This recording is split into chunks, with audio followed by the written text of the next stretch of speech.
wait. Where is the chat?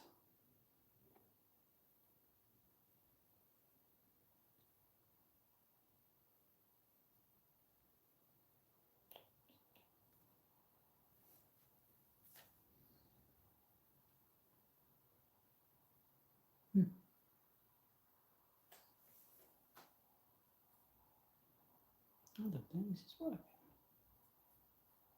Is it working? Hello? Hello? Can everyone hear me and see me?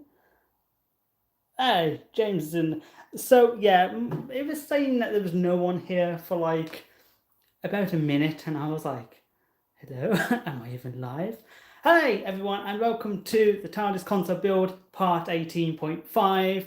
We're doing 0.5s now, apparently. We're not. It's just a spontaneous live stream because, well, I'm trying to tidy up my workshop because I can't carry on with this thing because stuff's everywhere. So, yeah, crazy. Are we about to see a test fight? I wish we were there. The box is pretty much, I say that, I have literally just taken it down, annoyingly. Let me just detach you from this thing. Let me try and detach you from this thing. There was an error in the times. So, yes, hi guys. Very spontaneous this. I have no plans for what I'm doing. So, as you can see, my workshop is a mess. So, I genuinely need to tidy this up. There's K9. Spoilers. Pretty much there. These are the spirals that I'm adding. And I've been adding new hexagon pieces because they look kind of cool compared to these. Very nice. And yeah, so not too much happening in here. It's all happening out here. So we've got bits of the police box sign there. And I've just done some fiberglassing on the tops of the police box. We have a TARDIS lantern. We've got the original TARDIS doors. So these have been ripped off the old TARDIS. So yeah, that's the thing. We've got one of the old signs and the port open sign.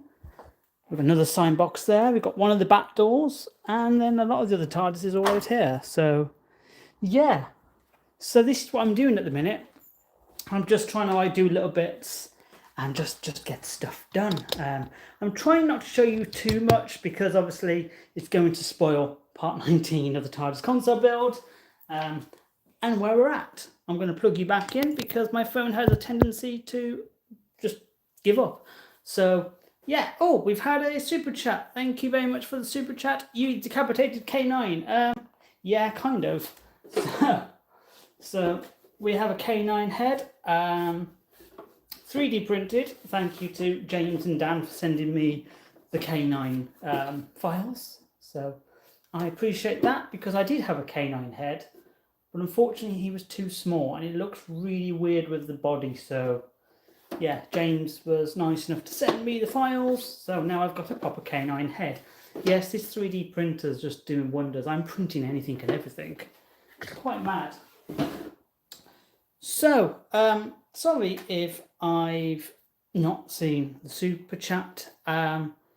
We've got a few of our members on here. We've got Connor who said hi.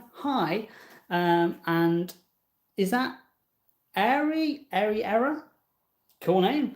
Yeah, hi. Just gonna give it a scroll back. Luke is live. Nice. Just having a quick scroll. Okay, I haven't missed too much. Amazing. Yeah, the 3D printer's like, where was this 2 months ago? It could have saved me a lot of headaches. Right, so without further ado, I'm going to turn you around because I am going to start tidying up. And yeah, feel free to just throw out questions and ask stuff. And oh my goodness, there's another super chat. Blame me. Doctor Who Mania Productions. Hey, Luke, I'm loving the TARDIS build series. I was wondering what has been the most challenging part of designing and building the set. Funnily enough, the most challenging part has actually been the box. And I mentioned this in part 19 because building the full-size police box is significantly easier because you've got 4 bloody posts to work with, whereas this is a half box, and trying to get this to work up my head yesterday, like you'll see in part 19, I was just so confused and had no idea what I was doing. But we got it done. I think design-wise, I think the rotor has been the hardest because I've added the spiral, and as soon as I added it, I was like, I don't like it. So yeah, and it's trying to work out whether things are too much or things are not enough, and trying to find that middle ground, because sometimes less is more. And yeah, I was struggling to work that out, but I showed 12 people the TARDIS with the spiral, and 12 people said keep it, and 1 person said get rid of it. So the way I see it, that's, we've got to keep it really. Yeah, so I am running with it. It's just, I'm leaving it a couple of days before I commit, because if I commit, it is what it is. Mr. Rory, my man's live. I am live, Rory. I'm alive. I hope so.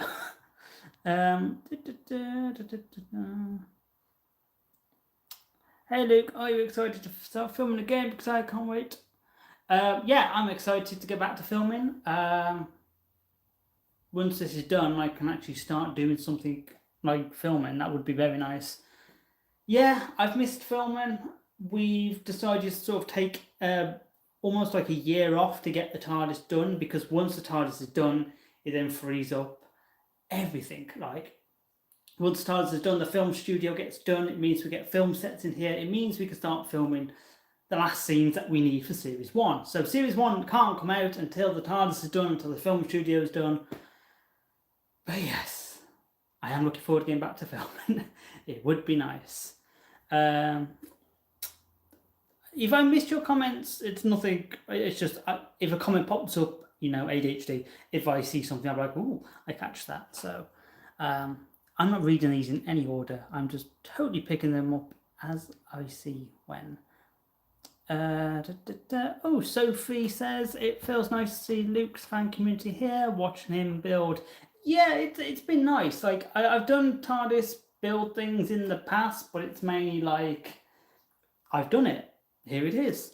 Whereas this has been quite a journey to sort of document the entire thing and show you guys like the pros and the cons and the headaches of building a TARDIS. Yeah, I try not to make it too positive in a way. Like, it's not all sunshines and rainbows and stuff. I like to be realistic and be like, sometimes you have an idea and it just doesn't work out, and that's fine. And sometimes you don't feel motivated to do anything on that day, and that's absolutely fine. And sometimes, yeah, things just work out, and that's also very fine. It would be nice if that happens more often. But yeah, it's nice to see everyone enjoying the TARDIS build series. It's certainly kept the channel alive for the last year, because with no filming at the minute, we don't really have much in terms of content. So yeah, I mean, usually when we do the fan series, we tend to just disappear off social media and YouTube between episodes and seasons, and then we come back and everyone's like, you're still here. We're like, yes, we're still here. We've been here this whole time. We've just not been posting.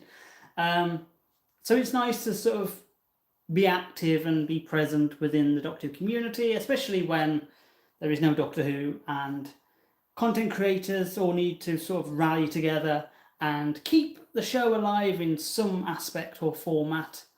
So yeah. Let's read another comment.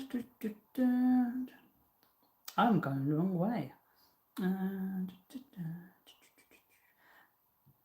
a very slow reader as well. It's really bad. So,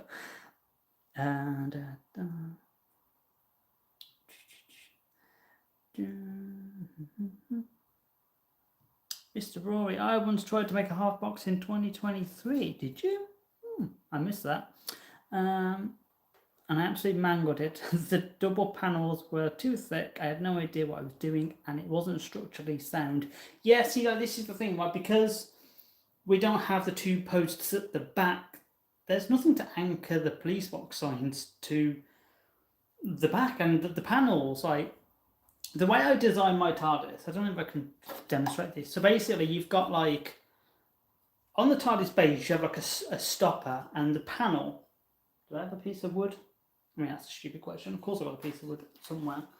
That'll do. So yeah, so imagine that that's the TARDIS panel bit, and that's the stopper. So basically, the panels would go pushed against it, and then on the other side there'd be another trim, and it'd just be held in place. Like, it wouldn't need any fixings or anything like that, especially with the old box. It was just, the posts were just dropped in, they weren't even screwed in, and then the panels, like when I took my TARDIS down last week, my dad was like, is there no screws to this? I was like, no, it's literally just all pressure fitted and just fitted well together, and you know, it all went together really easy. So with this, it's a bit more difficult because, as I said, you don't have those two posts at the back, so it's trying to work stuff out on how things are meant to exist logically in the space of reality. Yeah. Anyway, do you ever just start pressing buttons and flipping switches for Do you ever start pressing buttons and flipping switches for fun? Of course I do. The amount of times I just walk in the TARDIS and just put a lever for absolutely no reason whatsoever. Or I'll have a little jog around the console and turn a few dials. No one knows that. And I think if Meg walked in and saw me doing it, I think I'd be pretty embarrassed, to be honest with you, but never mind. Anyway. Any advice for anyone wanting to build their own TARDIS and for their own fan series? I don't know what advice I would give, to be honest. I mean, it depends which TARDIS you're building, whether you want to go for more of a prop replica or whether you want to go for more of your own design.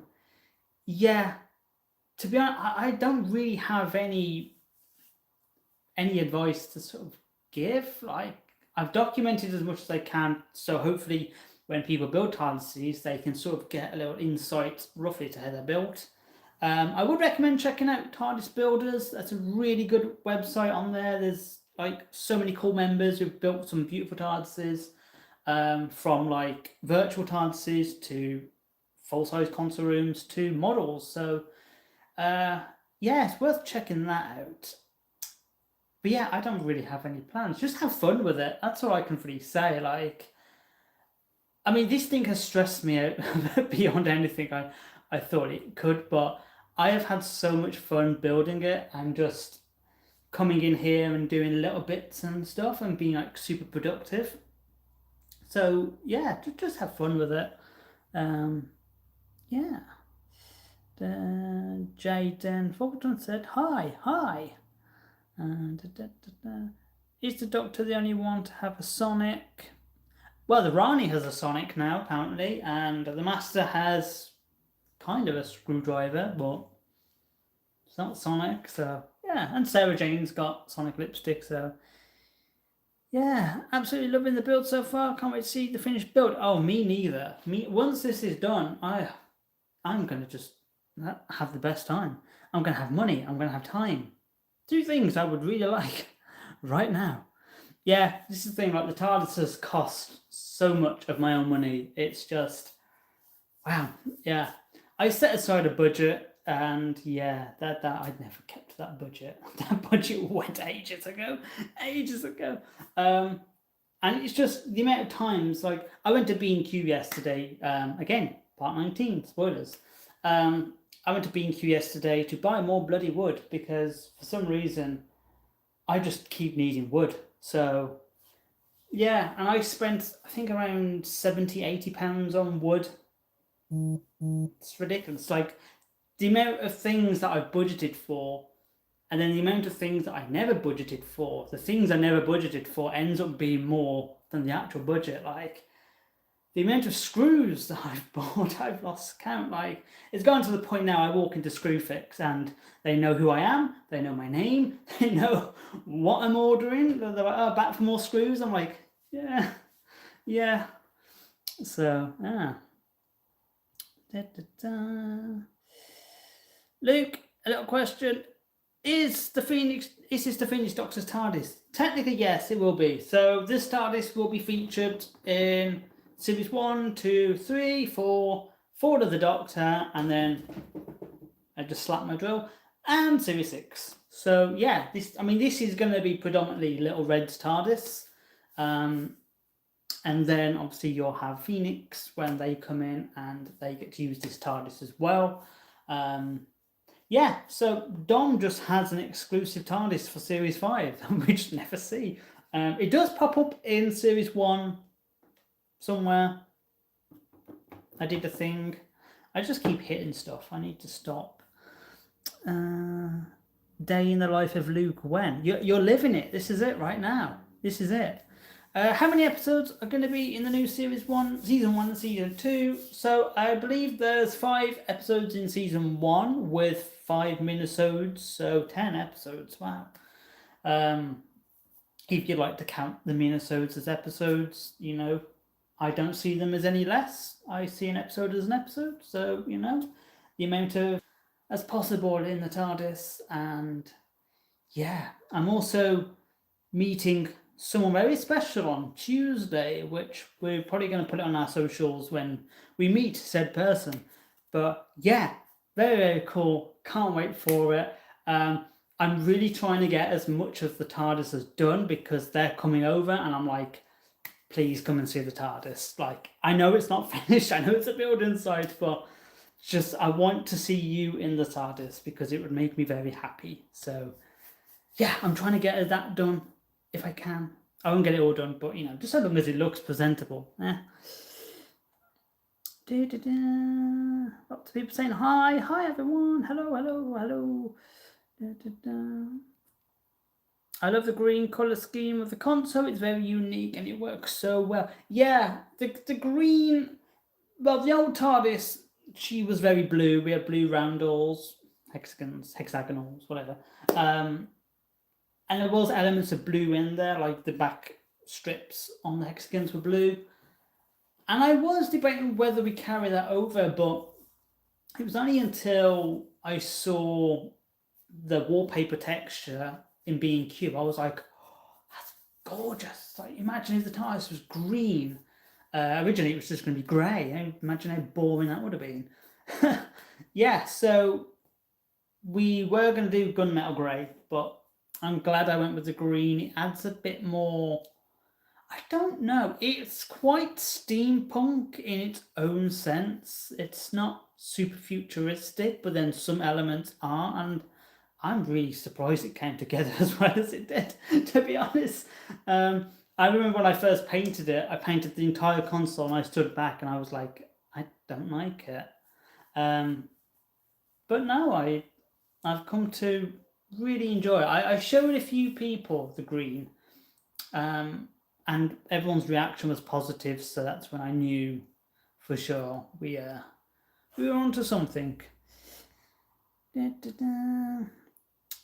James Sutton says River has a trowel, has Sonic, Amy had a Sonic probe, Miss Foss had Sonic pen, Ramon had a Sonic, etc., etc. That's just James flexing his prop knowledge. As accurate as possible. Wow, am I really this far behind? Sheesh, I am. Sorry, guys. Oh, we've had another super chat from Gwen. Rome Cartoons. Thank you very much. Thank you very much. For those who don't know, Rome Cartoons, they designed Quantum's logo, his Doctor Who logo, and they also made the Monsters Among Us logo, which I'm very grateful for. They did such a good job. Check out their stuff, honestly. Such a cool artist. Yeah. Any inspiration/influences for your TARDIS? Yeah.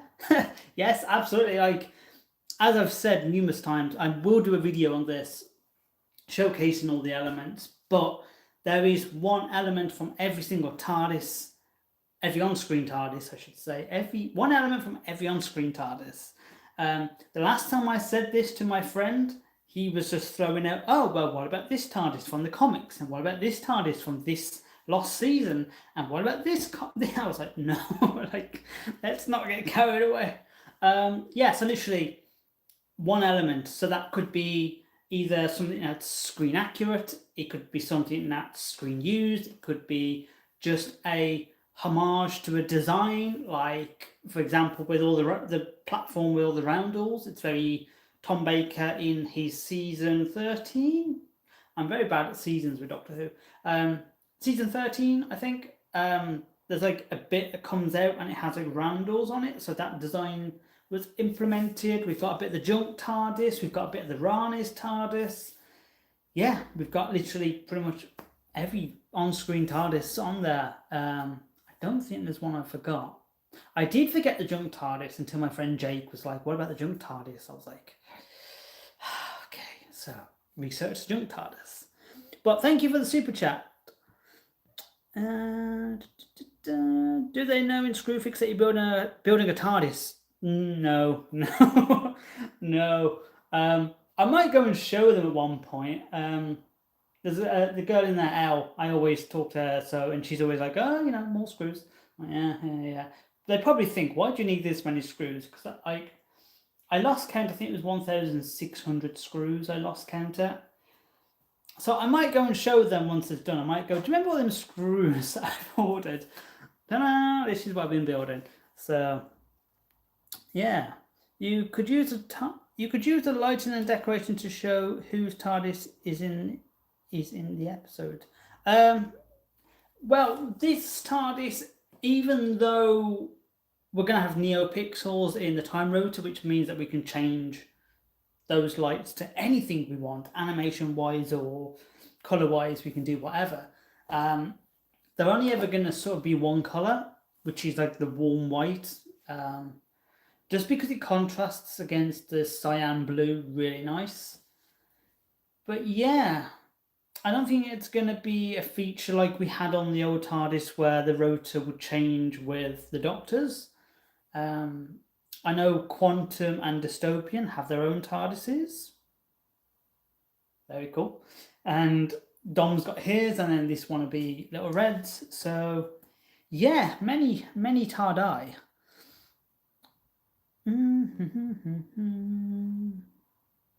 You're basically making series 1 for the third time. Yes, I am. Third time's a charm. Third time's a charm. Can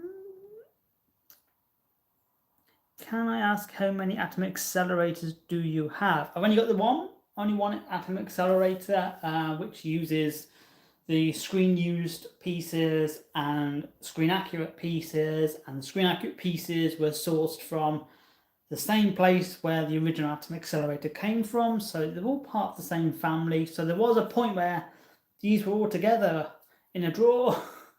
And yeah, did the stream stop? Am I really behind? I am really behind. Yeah, I'm just yeah, if the stream does stop, it's probably just because internet's a bit crap. The TARDIS needs Wi-Fi, really. That would be really useful. Really useful, actually. I do like your console room very much, thank you. I also like my console room very much. James, show me the element from the Ultimate Adventure stage. See what I mean? Oh. I believe I'm at the end of the chat, unless I've just done something wrong. No, I haven't. Go! Doesn't the TARDIS have broadband in the show? It probably does. It probably does. TARDIS does everything. Yeah.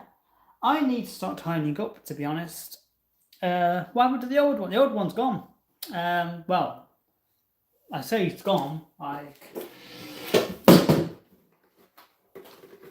There's a bit of it here. Yeah, the old TARDIS is pretty much fully gone. The console was sold to someone who takes it to Comic Con. So yeah, look out for my old TARDIS at a Comic Con.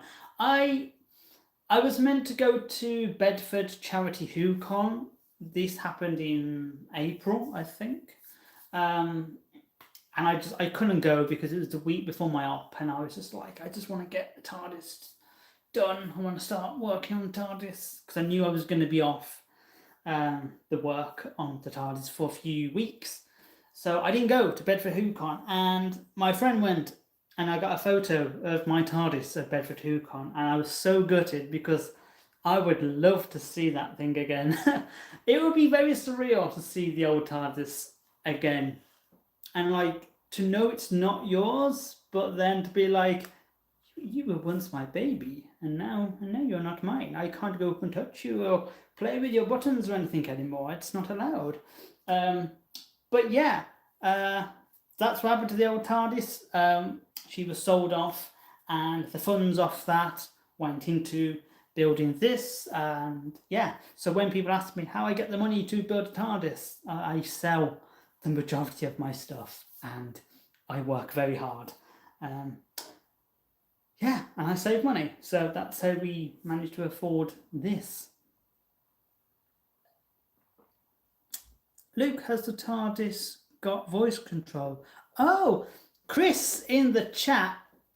Fun fact, guys. So Chris in the chat, who's just said about the TARDIS having voice control, they actually own the TARDIS console from series 2, 3, and 4. So they've got one of the other consoles. So yeah, I'm like, there's just like random DW2012 TARDISes all around the UK, which is quite cool. But yeah, check out their channel because they've done some really cool modifications to the TARDIS. Yeah, it's very cool. Hey Luke, do you remember your final words as a doctor in For the Doctor? Of course I do. Of course I do. Of course I do. I'm not repeating them because, you know, come on, guys. Your console gives some classic era vibes. Yeah, there's nods to sort of everything really. It's accidentally become very heavily inspired on the Matt Smith's first TARDIS, really, and there's all bits of different TARDIS bits on there. Yeah. Rory says, whose channel was that again? So yeah, that's Chris Chatfield 8550. So yeah, check them out because they've literally got the OG TARDIS. So that was sold in 2020, and that's when I built the Series 5 TARDIS. So yeah, that was the OG console. Yeah, the Series 1 console somewhere. I don't know where that is. I think that went down to Devon or somewhere like that. Yeah. So yeah, Series 1 is in Devon. The Series 2 to 4, Chris has. The Series 5 TARDIS. A guy called John has it, who tours it around the UK. So yeah, they're everywhere. Are you going to redo season 3? Yes. All the seasons are going to be done. We're going to have one consistent story. Everything's going to make perfect sense. It's going to be true to my vision. I'm going to be happy with it. Like what we've done so far with series 1 and a little bit of series 2. Perfect. Perfect. If I'm happy with like the overall story and the final product, done. Cool. That's all I want. I just want to be happy with the stories I'm telling. Yeah. Rory says, Chris, my man, we need a proper video tour. It looks amazing just from the thumbnails. Actually, yeah, that's a good shout. Let's get Chris doing a TARDIS tour. Yeah, that'd be cool.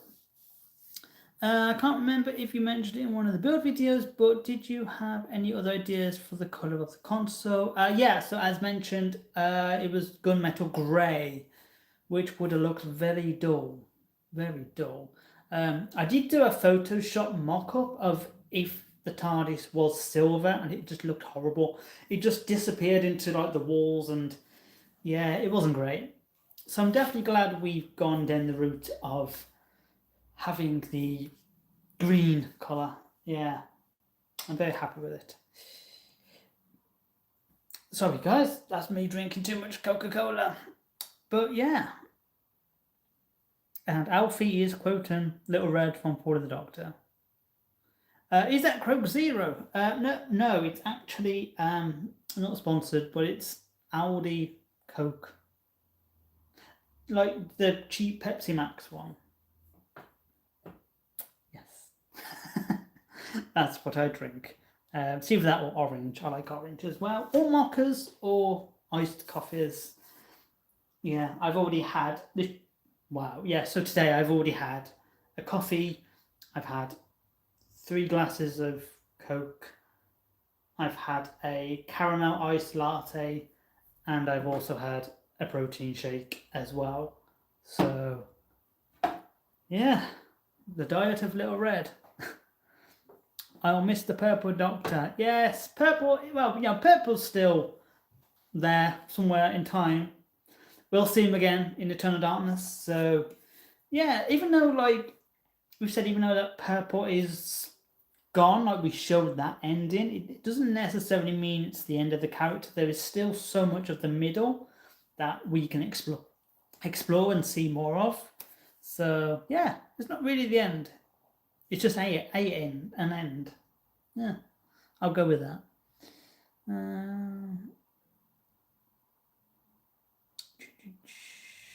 What is quantum? So quantum is, I don't know if you know, but yeah, so quantum is the name of a doctor. Quantum, I believe, corresponds to sort of energy, and the way I see energy means life, and Troy is a big bundle of energy. Literally, he's like a puppy Labrador, or a golden retriever maybe. He's very excited. He is energy. I don't think anyone's ever described the Doctor as a Labrador puppy before, but there we go. Yeah.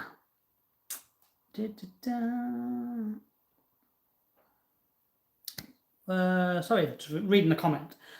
Super specific question. Have you ever collaborated with other Doctor Who fandom creators or thought it would be cool to bring one of the DW 2012 Doctors into another series for cameos?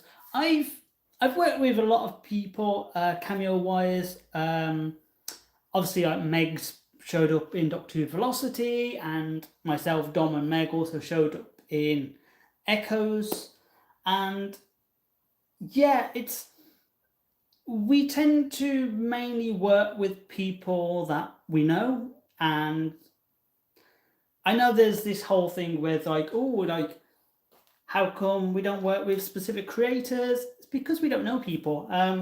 It's simple as that. So yeah, it's one of those, like, I like to work with friends and people I know, especially when we have to invite people to our house or to the TARDIS. And yeah, I'm very particular on who I have involved sort of coming over to my house and stuff, because privacy reasons and stuff. But yeah, I've not really considered working with too many people. I've only worked with specific people, and it's more of a case of, for example, when Joe asked me and Dom, Joe was very specific and said, it will only be you guys. It won't be this big multi-doctor thing where we're trying to fit as many doctors in. It would just be very story specific. We need you and Dom and Meg. And I was like, okay, cool. I'm happy to sort of do that. Yeah, I don't know. I have to genuinely believe in the story that people want us to show up in.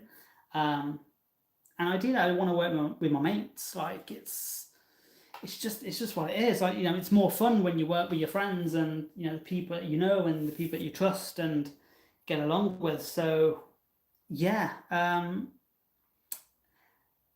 yeah. So that's probably why we've not worked with a lot of creators. Just because we don't really know them that well, and we like to keep ourselves to ourselves near enough. But yeah, I mean, I'm not saying that I'll never work with a content creator. I don't know. I don't know what the future holds. But like I say, I'm quite content with my own little slice of Doctor Who and the little thing that I'm making. That it has to be for a good reason for me to pop up in another story. Like I have to genuinely believe in the story to be like, okay, yes, this makes sense, because I'm trying to do justice to obviously my characters and my writing and yeah, my little slice of Docky Who. So I hope that answers that question, and if it doesn't, I'm so sorry. I've just rambled on for God knows how long. Yeah. Did you sort out the strobing bulb on the console with the filming camera? I haven't tested it, to be honest. I've been so busy. The last week has been horrendous. I've been obviously work and then trying to do bits of the TARDIS and 3D printing and trying to take the old TARDIS down, and yeah, Meg's had to have things done with her car, so it's been like I've had to be driving Meg around places and stuff. So yeah, how actively is Meg involved in the build? She paints. I'll give her that. She paints, and she lets me come out here and do my own little thing, which I'm grateful for. Yeah, sometimes I just disappear for a whole day, and then I rock up, and I've seen Meg not very long. So not many wives let you do that. So yeah, we're doing something right. Now Meg doesn't really. So, yeah, she does come in sometimes when I specifically need a secondary opinion on something. Meg's always the first I ask. I'm like, come into the TARDIS. I want to show you something. I want to see your reaction, sort of how you feel about it. That's usually when I'm really stuck and I can't really think of a way out. So when Meg saw the spiral in the time rotor, yeah, Meg was like, "Wow, I like it." And I was like, "Oh, really? I'm so 50-50 on it." Oh, supervisor. We have a supervisor live. Here she is coming to do her little business. Say hi, Piper. No? Okay. Piper's off into the TARDIS.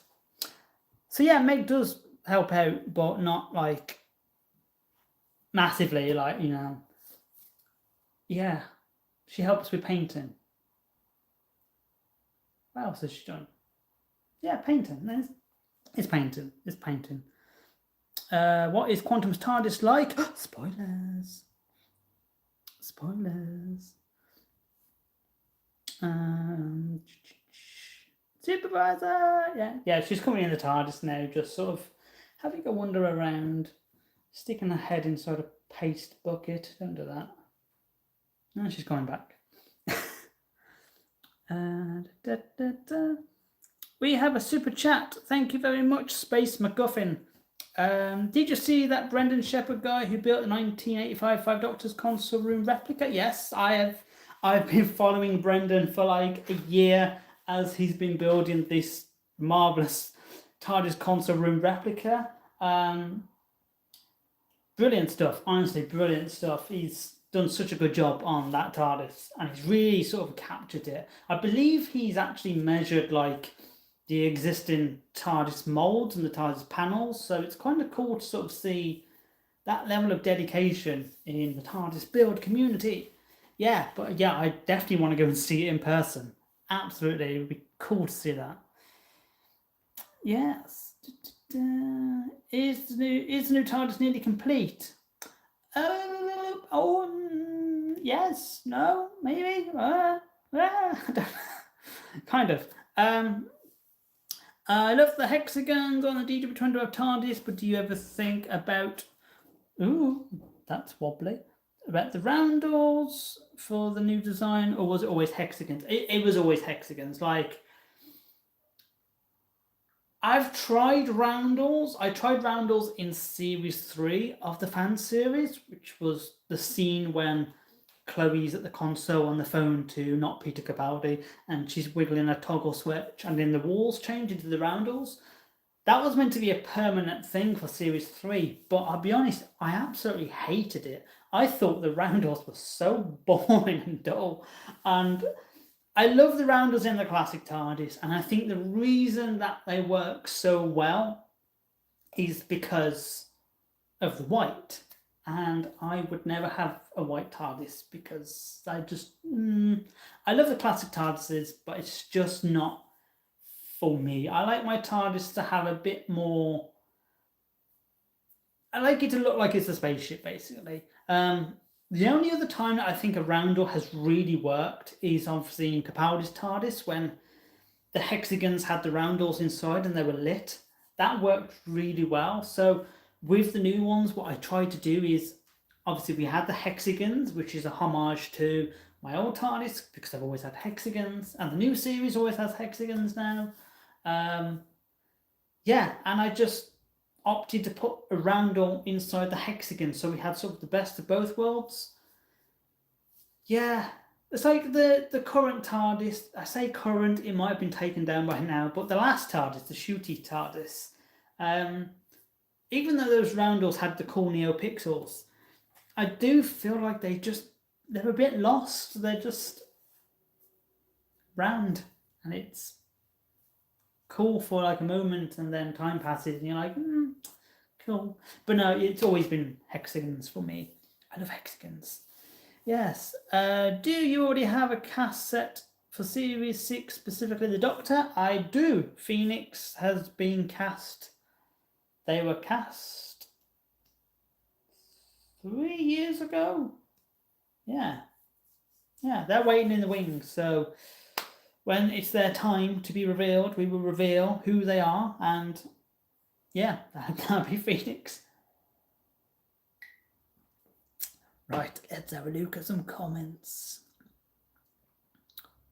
Will the Five Doctors replica appear in the series? That would be cool. If I could film in the Five Doctors TARDIS, oh my gosh. Oh, that would be amazing. Maybe, that'd be cool. We'll see. What aspect of creating the show do you prefer? Playing the Doctor, directing, editing, writing, building, or any of the other 1,000 things that you do? I love playing the Doctor. I love playing Little Red. I always get giddy when I put that red coat on and I get to do my first lines. I'm always like, yes, I'm back, I'm back. Yeah, I love that role. I love that part. And I love progressing the character. Like, I absolutely love that. I love writing. It depends what mood I'm in, really, I guess. Sometimes I absolutely love the writing, especially when I'm actually writing and flowing. And other times I hate writing because I'll sit there looking at a blank page going, I have no idea how to start this. I'd say the editing side of things is my least favourite. I love it in terms of when you filmed something on that day and you can start putting it into an edit and you can see the vision coming together. But that novelty wears off very quickly when you've got to edit a whole 1 hour episode and you've layers and layers of tracks and VFX need doing. It's yeah, and I enjoy directing, but I think I really loved directing Series 5. That was great because I was able to get the vision that I wanted for the series because I was behind the camera. But nowadays I tend to struggle with direction. I'm like, is this shot nice? Does this look nice? Yeah, it's one of those. No, I love building props. I always have done. I always like building stuff from nothing and kit bashing things and just making stuff up. That's very fun as well. So yeah, there's lots. But yeah, I do think just being Doctor Who, I think that's just the best bit. Oh.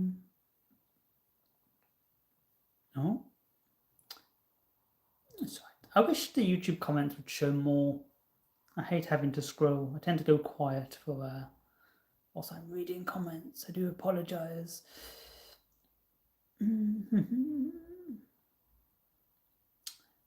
curse YouTube from hiding this live from me. How dare they? How dare they? These TARDIS building videos are the best part of my weekend. How is your Saturday going? Well, I'm glad you enjoy it. I'm like, when I see everyone commenting on the TARDIS build videos and everyone's excited and they say they enjoy watching it. Honestly, I'm glad. Like, I'm glad people get enjoyment out of it. I'm glad that it gives people insight to building a TARDIS. Yeah, so go. And as for my Saturday, yeah, it's been productive. I've assembled the police box, then I disassembled the police box. I've done a bit of fiberglassing. What else? I've been doing a lot of 3D printing. Yeah, I'm currently 3D printing a lot of these, which are clear hexagons. So the idea is that these will be, they glue together, but they'll go inside the hexagons and they distribute the light so much nicer. So much nicer. And I was meant to be tidying up, but I haven't. I've enjoyed talking to you guys too much. So yeah. Loving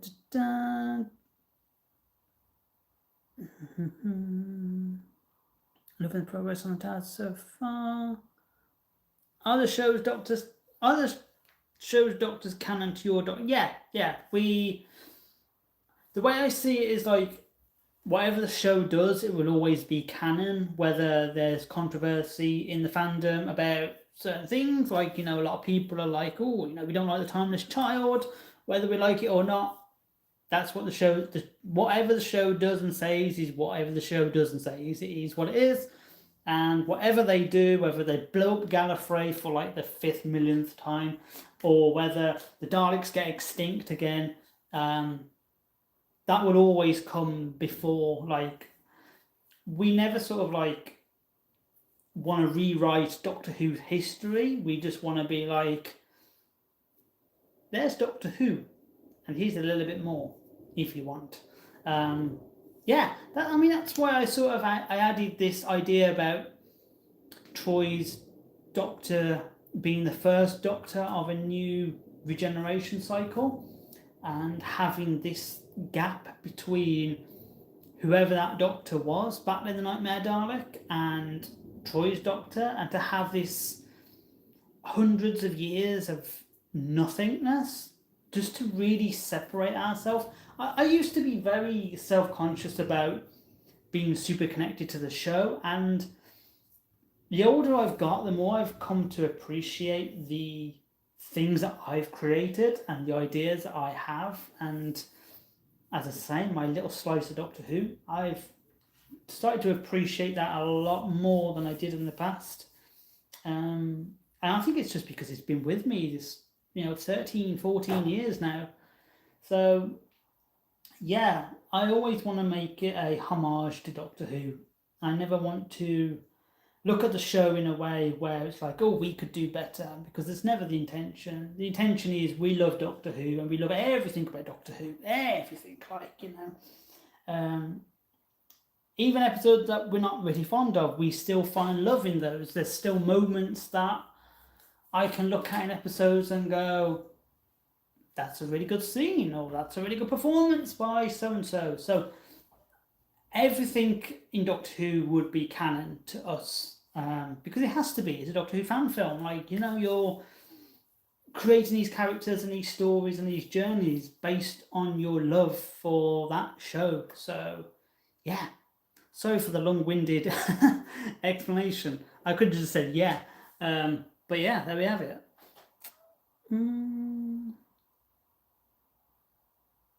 Wait, so is Series 5 being redone, or does his want to? So Series 5 is not... Series 5 is Series 5. It will never be redone. It will never be retouched. Series 1, 2, 3, 4, and 4 of the Doctor are getting redone. And then Series 6 will mark the end of DW 2012 and us doing the filming stuff. And that's just so, we have to end it at some point. Like, if not, I would just go on forever and ever. And believe it or not, like, doing a fan series, especially this fan series, like, we could probably make it a lot easier if we wanted to, but I'm so adamant on making this my true vision. Yeah, it takes a lot out of my life. And that sounds really, really, really strange to say, but it really does. Like, I dedicate so much of my life to making the fan series, and it's because I love it. Like, if I didn't love it, if I didn't love doing it, I would not be committing this time to it. So, yeah, every story has to end at some point, and it has to end with series 6, because if it doesn't, then I'm just going to keep going on forever. And I know I shouldn't. I know I need to have a crack at life every now and then.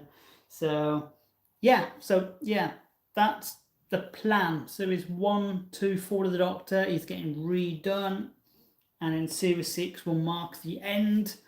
And the reason we decided to do it in that order was because we did not want to say goodbye in series 6, get all emotional and messy, and then come back the week later to film remastered stuff. Like, it just didn't make sense. Like, we really want that last series to be like, this is it, guys. This is it. Like, when we film that last ever scene of series 6, we're all going to be crying. I know that for a fact. Everyone on set is going to be like, oh my god, this is it. This is the end. Um, and that's what I want. I want it to feel like we've accomplished something. We've achieved what we set out to achieve, and it will end with us being like, that is the end. Yeah. Who is the Phoenix Doctor? I'm not saying.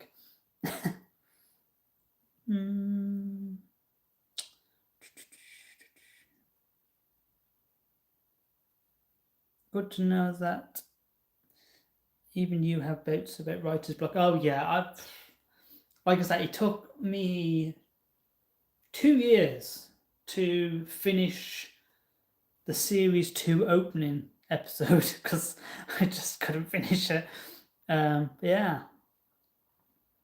What can you tell us about the lost episodes of series 5, like Still Life? Well, Still Life we actually saw in Time Crisis Part 1 with the Auton and Lucy Grace. We basically reused footage that we filmed for Still Life. And that was an episode just about Autons, really. And then before that, it was a few other ideas that I can't actually tell you because those ideas I'm still holding on to. I would still like to do some of those ideas.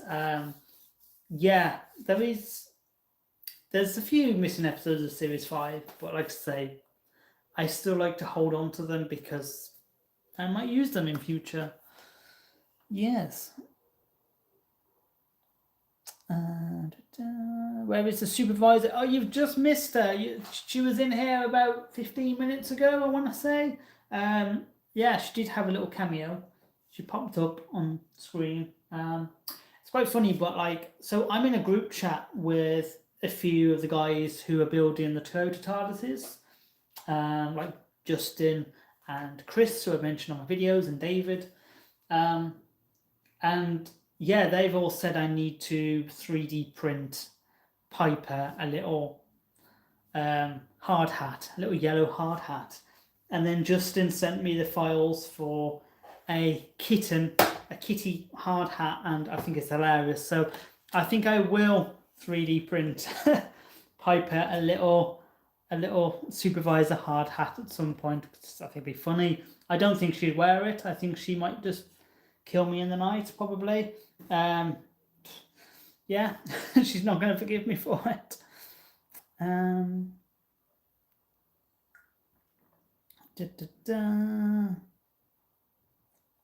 Crackpot theory, but Luke is the Phoenix Doctor. Oh, I am not the Phoenix Doctor. Absolutely not. Once I've finished doing like 4 seasons of the remaster. Oh, Piper is here. Supervisor. People have asked to see you. Can I show you again for new people? There she is, the supervisor. She's not happy. I'm so sorry. It's a little bean. Say hi.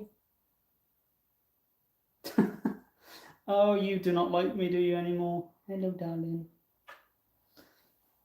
Go and inspect the TARDIS. I've been very busy. Yes, I have. I've been very busy. Supervisor. Yeah, but I'm not playing the Phoenix Doctor. No way. And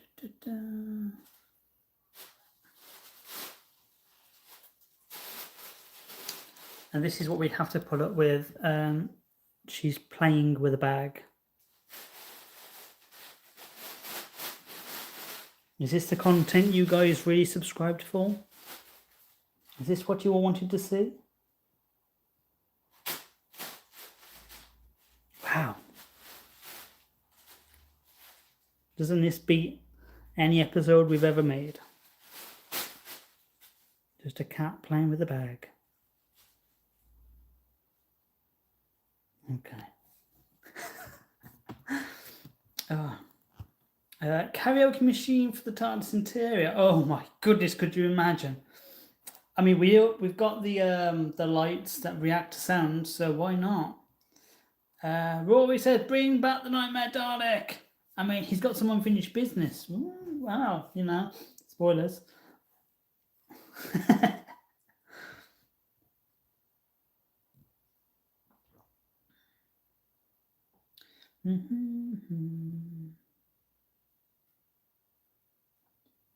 I believe in the first episode, Dom's doctor says she's gone through about 37 accidents. 34. So I've taken that this means she's the 38th. So it was just like a little fun joke that me and Dom added.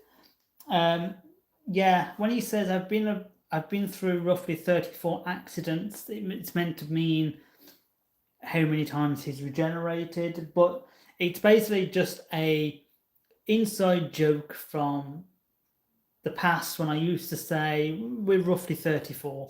We're not the 34th Doctor, because that's like doing the maths, like with the Doctor at the minute being Doctor 16 and however old they are, and our Doctor's been over 10,000 years and 34, the maths doesn't add up. Although saying that, with the rate of the Doctors that we're going through at the minute, like we've had Jodie, David, and Ncuti, and maybe Billy, ? We have no idea, in the space of 3 years. It might be. Yeah. But yeah, it's just a little fun nod. There's also another fun nod that I like, a line that was added. Time loop, when Meg walks in and she says, have you ever had deja vu? And Dom says, once or twice, mainly on anniversaries, because it's meant to be like a little fun nod to multi-Doctor stories only happening on anniversaries, and for the Doctor that's going to be like, this is deja vu because I remember doing this as you and now I'm here as me, and it's very strange. So yeah, there's lots of little fun little nods, things like that. Sorry if I'm really behind again. Oh, Derek is in the chat. Hi, Derek. Yeah. Cool.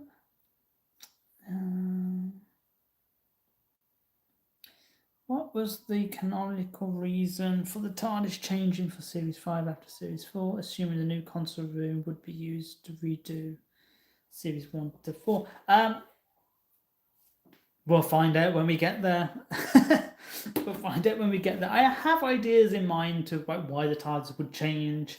But yes, we will go on that journey when we get there. Oh, hello, just realised who you are. Lovely to see you live. Really enjoyed the stories DW20 have produced so far. Thank you very much. And yes, we are live, which we don't normally go live very often. But I'm meant to be tidying up, and tidying up turned into Luke procrastinating for 44 minutes whilst doing a YouTube live stream. And so far, I have not tidied up anything. So we're winning here, guys.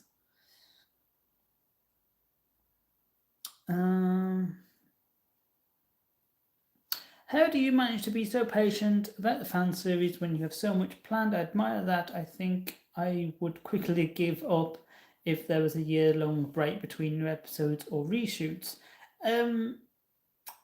It's purely just because I know this will get done. Like, I believe in the cause, and I believe in the project, and I believe in every single person who work hard on it. Like, I owe it to so many people who have dedicated their time and their effort and their love and passion to this project. So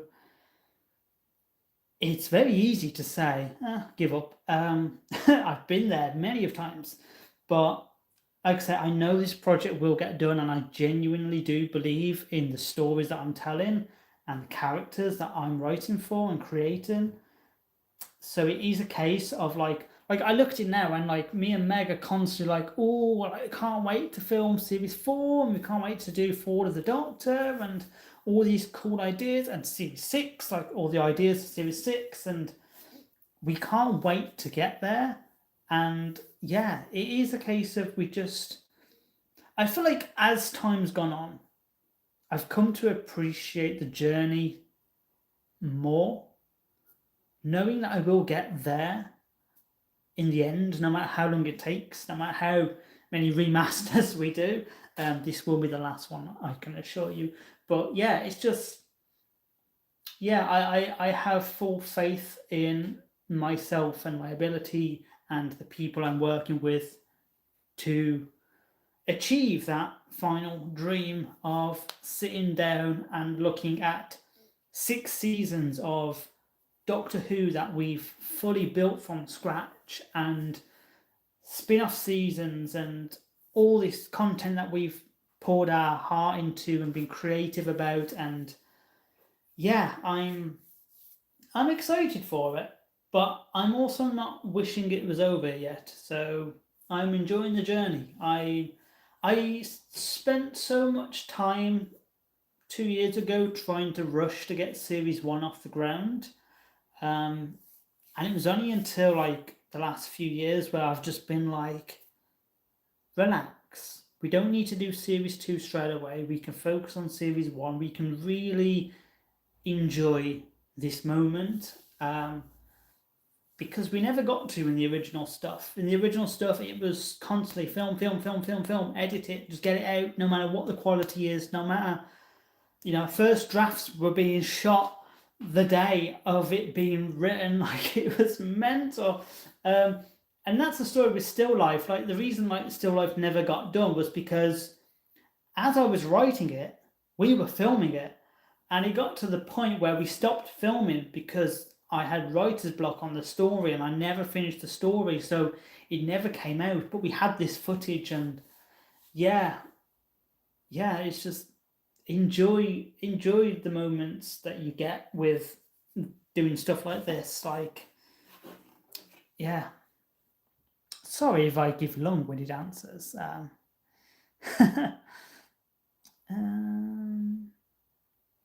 Are you submitting a tender for the BBC contract at any point? I don't think I will be somehow. Yeah. No. I unfortunately, I ain't got the funds. I don't have the infrastructure. I don't have the knowledge or the capability to make Doctor Who. I can make this little version of Doctor Who. That's absolutely fine, because, like, things are written with what I can and can't do, a realistic side of things. Yeah, I can make this. I don't think I could do Doctor Who, but I like the humorous side of things about putting a bit in. That's quite funny. Yeah.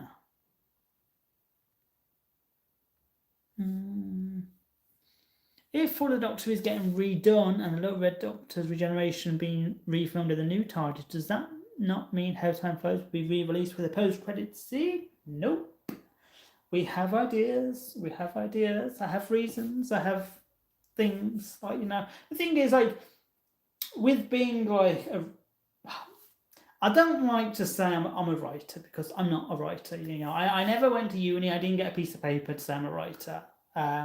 I can write. I do write, but I don't like to say that I'm a writer, because I'm not. I'm not a writer. I'm not an actor. I'm not a director. I have experience in those fields for sure, but I don't need to claim to be any of those things. So, um, yeah, as someone who writes, I'm always thinking of ways out of things. Like, you have to constantly be thinking, like, if this doesn't work out, how are you going to write yourself out of it? And like I say, like, when we get to Four of the Doctor and we film the regeneration scene, my last ever scene, which that will be, which is very surreal to think. Yeah, when that comes around, I will write something that will make sense. I say I've got ideas on how that would make sense, but maybe in a couple of years' time, something might come up and I might go, actually, no, that makes more sense. So, yeah, when you're writing bits like this, you're always sort of thinking about, plans A, B, and C all at the same time, because if one fails, then you can always do the next bit. Yeah. Yeah, I'm making half this up as I go along, but it is what it is. And I just saw that comment. Will Little Red's regeneration be refilmed? It will, because it will mark my final end.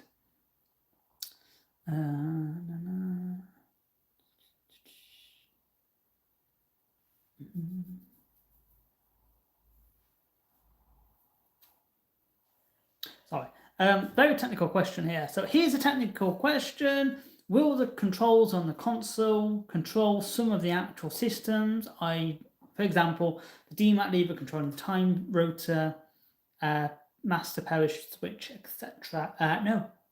So a lot of the controls, when you flip things will light up and stuff. That's as far as it goes. My friend Chris is always trying to get me to do like, he's like, oh, you can flick this and then things could change. And I'm like, no, because if we're in a scene and the scene has so-and-so character run around the TARDIS flicking all different switches, as you're flicking switches, like the time rotor's going to be starting and stopping, and then the lights are going to be changing, and the continuity errors are going to be like an absolute nightmare. So we like to keep the controls.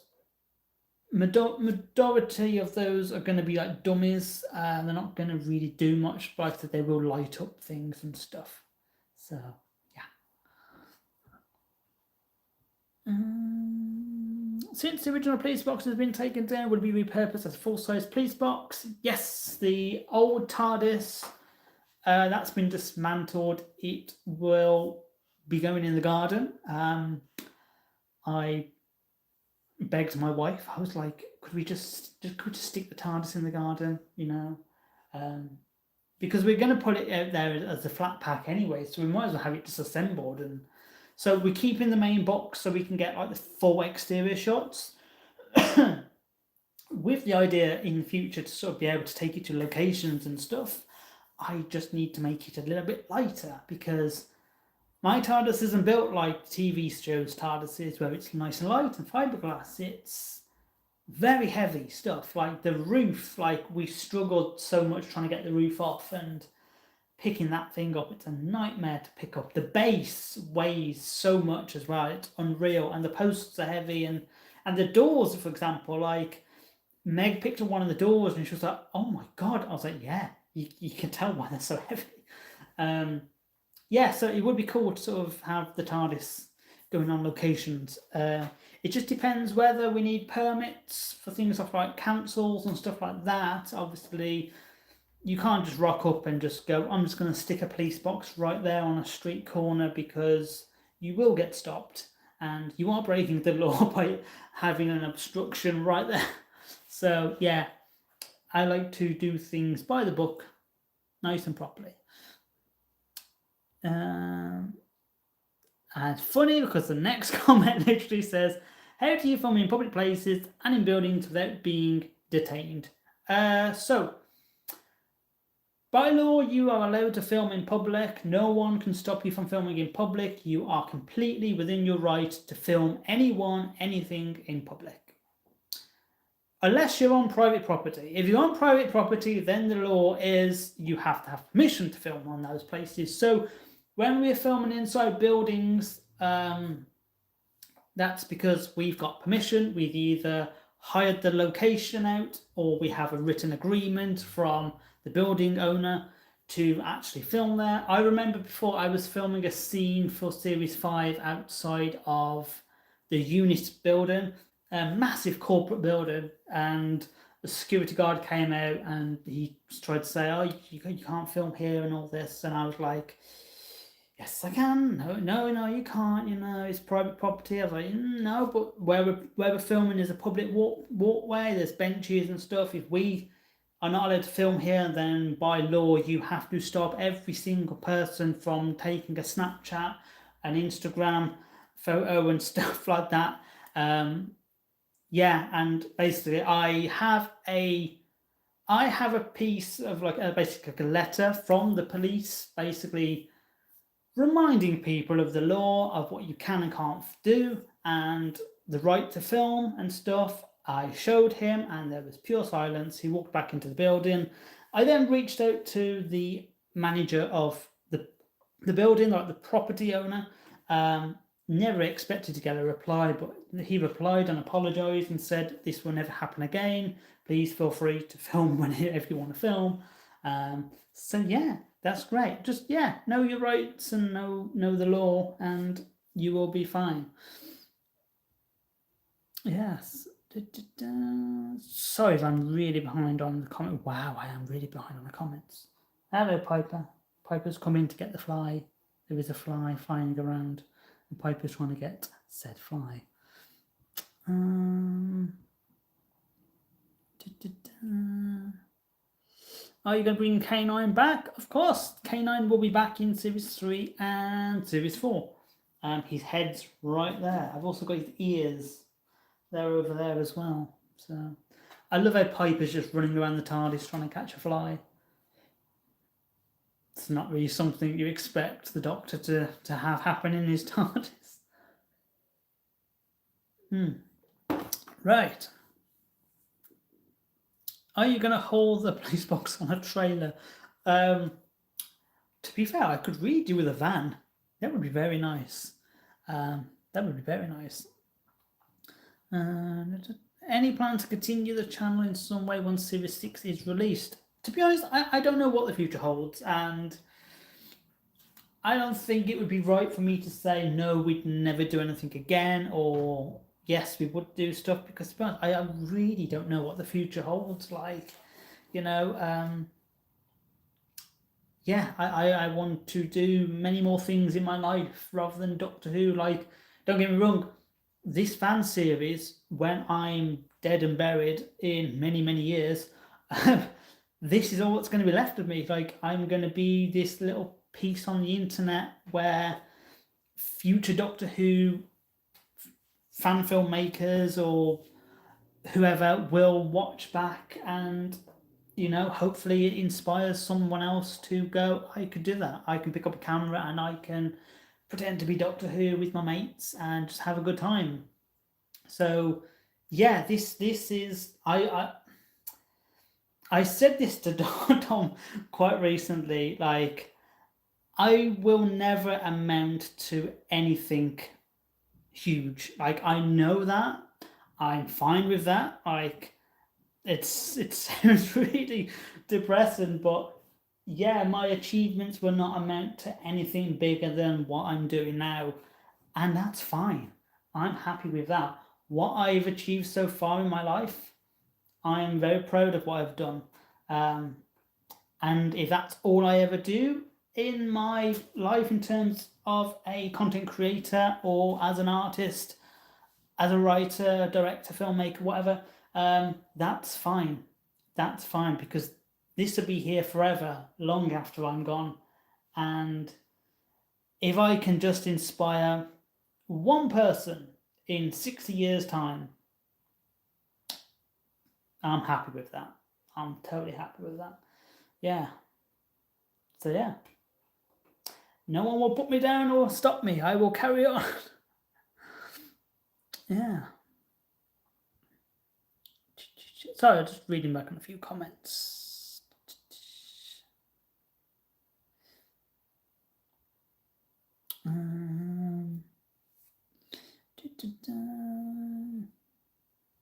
Can you enable time travel in the TARDIS, please? Oh, that would be useful.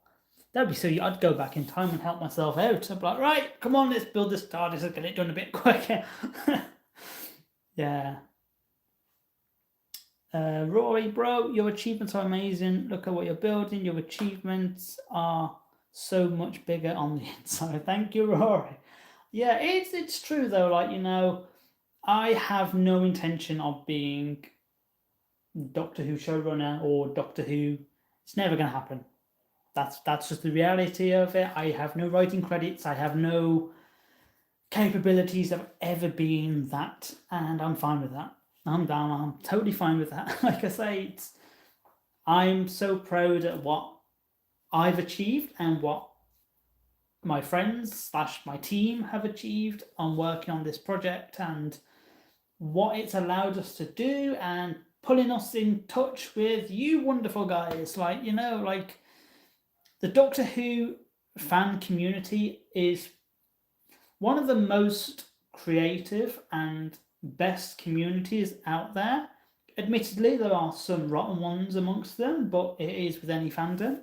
But yeah, I'm so happy and proud of the things that I've achieved and like being able to work on my craft within this community and to give you all guys just a little bit something extra to watch and a little bit more enjoyment. Yeah, I toast to that. I toast to that. Oh my goodness, we've had a very generous super chat. Thank you, Space MacGuffin.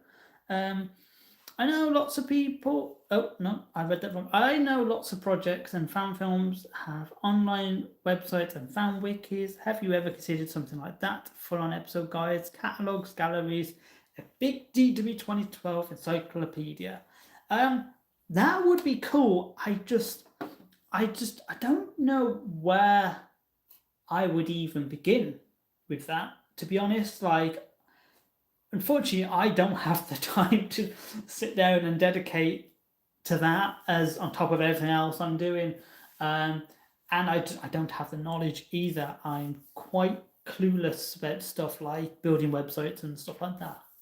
So I won't even know where to start. But it definitely would be cool. It definitely would be cool. That would be really sick to do that. Maybe in future, once I've got a bit of time and I can sit down and learn a new skill on how to build a website and build stuff like that. Yes, I'm always learning new stuff to build and stuff like, I've been learning when I had my 3D printer, learning how to 3D model in Blender. Oh, I hate Blender so much. But yeah, learning how to 3D model in that and sort of like how to 3D print and stuff. Yeah, I'm very open to learning new stuff. Yes. I have a feeling you might be dreading to wire up all the lights. I say this to someone who's never tried that kind of thing before. I imagine it's tedious. So yeah, I'm not dreading it so much because Chris is doing the majority of it. He does keep asking me, oh, when are we going to wire up the TARDIS? The truth is that I need to actually get the console ready to the point where we can actually wire it up.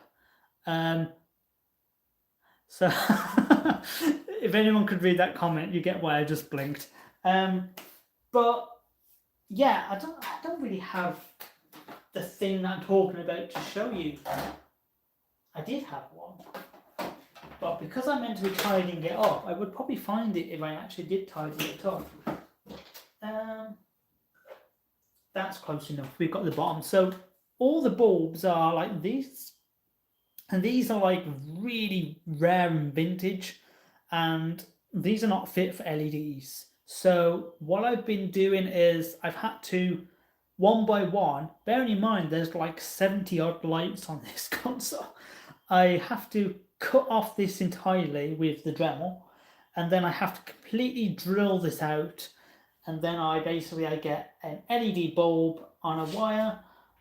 Yes, I've got one. Amazing. So I basically get an LED like that.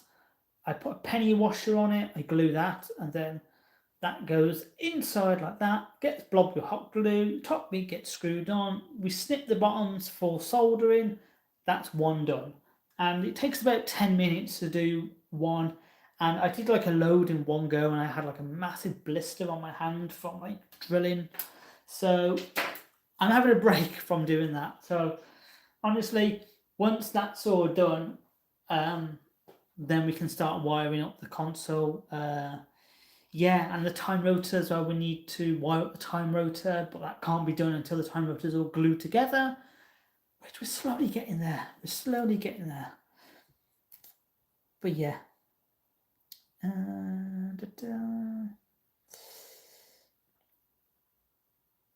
How long did it take you to build a new sonic screwdriver for the Phoenix Doctor? Phoenix does not have a sonic, at least not yet. James, aka Mr. Sutton, he has scolded me for using character option sonic screwdrivers. and he's claimed that I'm not allowed to use any more character option sonic screwdrivers. He's like, I am building Phoenix's sonic. Whether you like it or not, you're not having a character option sonic for the Phoenix Doctor. I'm going to build their sonic. I was like, okay, yes, James, sorry. So, yeah, Phoenix Sonic hasn't been built, but it will be a custom-made piece by James. So, yes. Oh. If Tennant appears in the series, I will be both amazed and annoyed. If David Tennant rocked up in my fan series, I would be gushing. I would be so over the moon. That would be amazing. But I think David Tennant has too much of a high profile to pop up in a Doctor Who fan film series. But you never know. Yeah. Is it true that you almost got Katie Manning on set of For the Doctor, or is that a myth? That is true. I spoke to the wonderful Katie Manning and I got her email and we exchanged a few emails. I sent her the script and it just wasn't meant to be. Like trying to schedule stuff between me and her, and she in the end she was just like, I just don't think this is right for me. And I was like, that is totally fine. That is absolutely fine. But no, what an absolute darling of a woman she is. She's so wonderful. And it would have been cool to have got her. I can't deny it. It would have been so cool to have got Katie Manning. But who knows? Maybe in future. Maybe in future. That would be nice. Maybe I can persuade her. Yeah. I still think Dom's first Sonic is really cool design that I want. Yeah, Dom's Sonic's really cool. That was built by James and designed by James, and yeah, very cool. He does get it back at the end of Series 5 before he explodes, so yeah, I wonder what happened to that Sonic, because he put it in his jacket, so he just got his Sonic back as well, and he blew it up. God, these doctors can never be trusted. Yeah. Sorry, I'm just gonna have another drink. I've drank all that Coca-Cola. I need another drink. I'm getting very parched from talking too much. I got to admit, Luke, I'm very jealous of you. Not in a bad sense, but what you are capable of and what you make is phenomenal. You, sir, are amazing. Well, I will certainly take the compliment. But you know, like I said, I encourage everyone to sort of like do something new and creative and learn new skills and stuff. Like me 13 years ago, I had no idea what I was doing. I barely knew how to operate a drill. So, and now I've got like near enough every single tool in the toolbox sort of thing. And that all just comes by learning. Like, you know, you've got to commit to the craft if you want to achieve the things you want to achieve. Like this whole Doctor Who fan film series, like I look back at it now, like, over the last 13 years, everything I've sort of produced as and released has always been criticised, and that's a good thing. That's a good. I'm glad it's been criticised because we took that criticism and we learned from it for the next episode or the next series. So when people said the acting's bad or the sets are wobbly or that those are paper plates and stuff like that, we took all that on board and perfected our craft and used that to learn new skills and how can we get better? How can we learn from this? Like the TARDIS, like I'm super happy with what I've built. I'm so proud of what I've achieved, and that's come out the way it has was because I built 12 TARDISes before that TARDIS, and each one I learnt more from the last, and it got to this point where I've done this. I mean, even this one now, I'm like, if I build a new one, I know what to do differently compared to this one. Like, there's little bits that I'm like, should have thought about that, but I didn't. So, yeah, like, it's just life, isn't it, really? You go through life and you meet new people and you learn new skills and you grow as a person. It's what life's all about. So, yeah, I mean, I say I appreciate the comment. It's very nice. I'll take the compliment for sure. But yeah, thank you. Thank you very much. Wait, you almost got Joe Grant in the series. Yes, yes, I did. Yeah, it was really funny because I emailed her agent and it was like very, very surreal. Very surreal. Oh, supervisor's back. Yes. Your TARDIS looks so amazing. I can't wait to see it all lit up. When you're done, it's sad to see the actual show go on a break while people like you are out there doing stuff like this. Keep on going. Well, that's the thing, right? We have entered the wilderness years and we have no idea how long these wilderness years is going to go on for. So it is down to the fans to plug that gap like they did in the 90s. Like, you know, none of us are trying to be like, we're better than Doctor Who. No one's saying that, right? But we're just trying to make this little break, this little gap, just a bit more manageable for people who just want their Doctor Who fix. So yeah, this is an important time for content creators, for the Doctor Who community, artists alike, to all come together and just start making cool stuff, making Doctor Who like in any capacity, whether it's fan films or audio adventures or TARDIS building or Dalek building or prop making or artwork or music videos or just music in general and schools like that. Like, there are so many talented people in this community. Piper's gone back to the bag. She loves the bag. Yeah, Pipes. There was a little meow. I don't know if you heard that, but there was a meow. But yeah, so like I said, there's so much creativity in this fandom. And it is our job as Doctor Who fans to keep that show alive, because the moment any of us stop caring about the show is the moment the show doesn't come back. So we have to keep it alive. It is our job and duty as Doctor Who fans. Yeah. Sorry if I'm really behind again.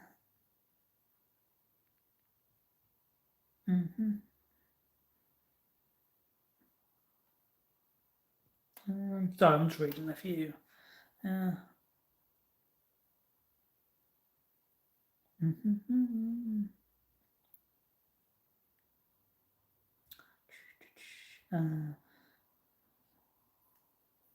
I wish DW 2012 did in-person tours of the set and props or voluntary days where people can help build and do stuff to help with filming or whatever. It would be cool. Again, like I mentioned this way back at the start. As much as I would love to do TARDIS tours and just give you guys the ability to come and see it, because the TARDIS is at my house, I'm a very private person. You probably find all my social medias are locked off. I like to keep my private life and Doctor Who sort of separate, mainly just for my own safety more than anything, because, you know, there are some wrong ones out there. And that's not saying that all Doctor Who fans like it. It's just the nature of who I am. Obviously, you know, I have to think about myself and my privacy. And yeah, as much as I would love to get you guys here, unfortunately, like I would not feel comfortable giving out my address and getting people to come over to my house and stuff like that. I am very, very particular on who I invite to my house, and that's why we mainly have just friends who are in Doctor Who, because I feel safe and comfortable working with my friends. Like, that's the best part about the show, is just working with our friends. So yeah, it's no like diss on like the Doctor Who fandom or anything. It's just, I've experienced a lot of things in the past, and I won't go into too much detail, but like, when I get stalked at work and stuff like that, there are boundaries between like my online presence and my real life that I like to be kept separate on those things. So yeah, I hope that makes sense. But yeah, it would be, if I had the infrastructure, like if the TARDIS was at like a proper studio space, and we could do like workshop things and stuff, that would be cool. But unfortunately, I'm just a little fan film series on YouTube, and yeah, it is just one of those. Constructive criticism is always good. Toxic criticism is unnecessary. Criticism is not needed, especially against you, what you're doing, and have done is beyond its time and budget. Amazing. Well, thank you very much. Thank you. Yeah, I don't believe in just negative comments. When people just go, "This is crap." It's like people put time and effort into this, and the way I see Doctor Who fan films is art is subjective. So therefore, there is not a bad Doctor Who fan film. Because what one person finds bad, another person, it would be the best thing they've ever watched. And you shouldn't really take that away from people, in my opinion. Yeah. Being creative is good. I don't think there is any sense of being bad at being creative. I think Doctor Who fans are, like I say, one of the most creative fandoms out there. So yeah, absolutely. Like I'm all for constructive criticism that people can learn from, because that's what we've done. We've took on board the constructive criticism, and we've worked on our craft and tried to make it a little bit better. It's not perfect. It will never be perfect. Like never will be. Nothing's perfect. There's always going to be someone out there, and it's just not for them, and that's fine. That's absolutely fine. Yeah.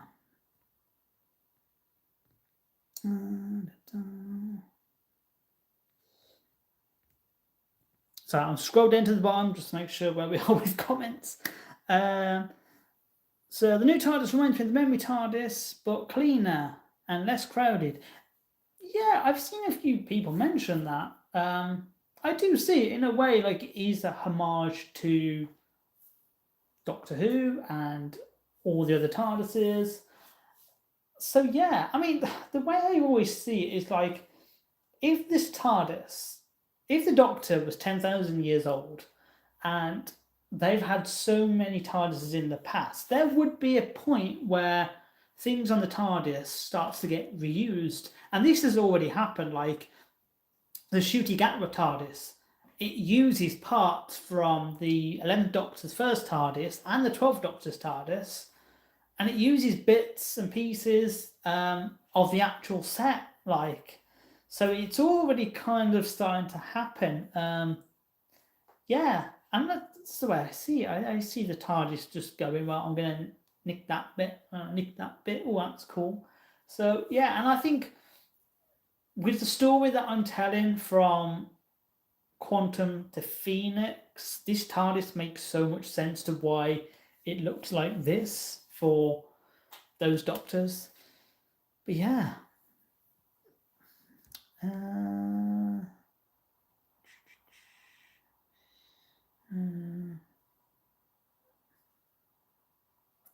Being creative is a risk for the creator. Sending out art, writing, music, or films is an act of bravery. It's good to have constructive friends as well as people who say it's not for me.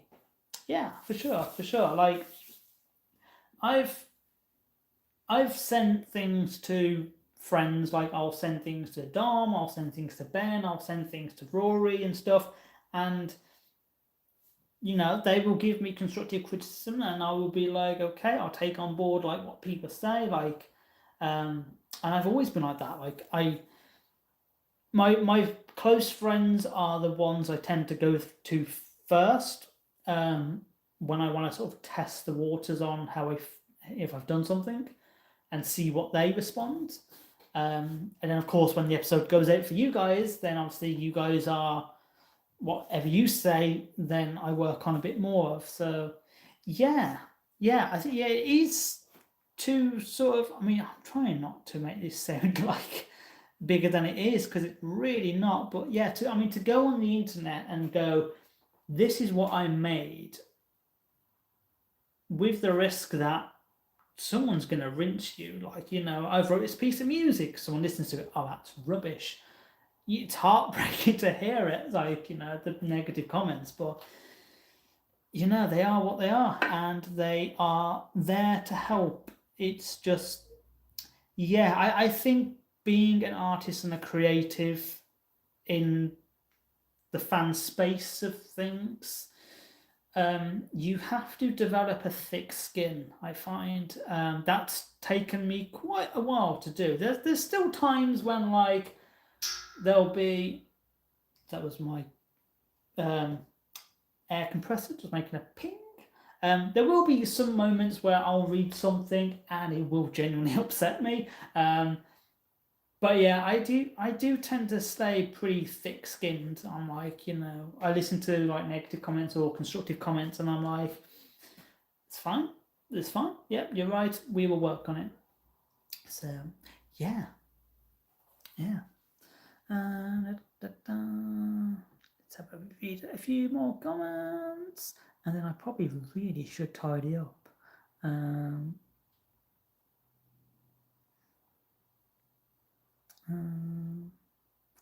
Will the upcoming remasters be the final versions of those episodes, or are you open to revamping them later on, maybe another format? Nope. These episodes will be the definitive versions of the episodes that I want to produce. I have no intention to remake them. I don't think it would be right to remake them a fourth time. I think that's that's taking the biscuit a little bit. I also think everyone on my team might murder me if I suggested remaking them a fourth time. Yeah, no, I say I remake the episodes purely because I'm not happy with them. There is no bigotry or sort of like bigger plan, or like, oh, it's got to be perfect, it's got to be perfect. It's literally just, these stories are not the stories I want to tell, and I really want to get them right.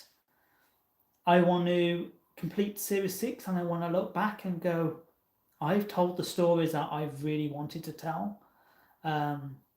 This is the thing, like, everything I do in the fan series, nothing's done for the sake of it. Like, everything has a reason.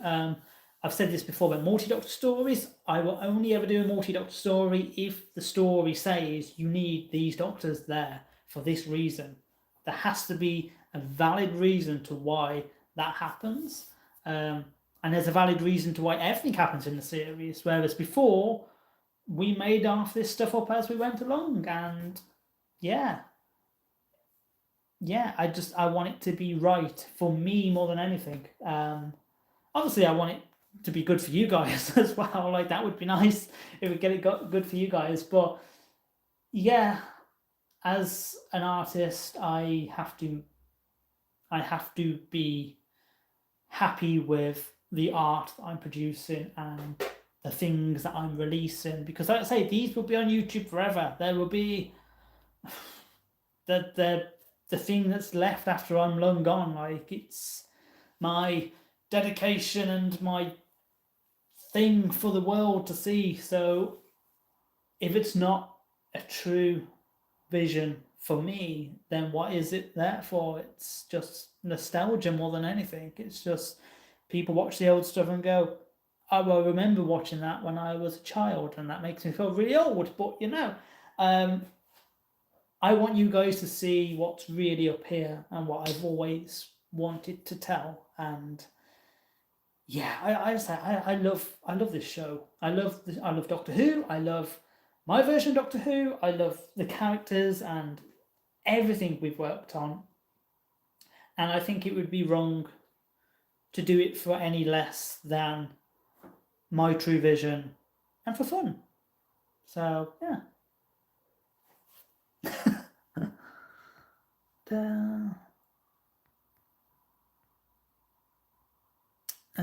da, da, da. Is there any reason why not just make the original series unlisted and put it into a non-canon playlist?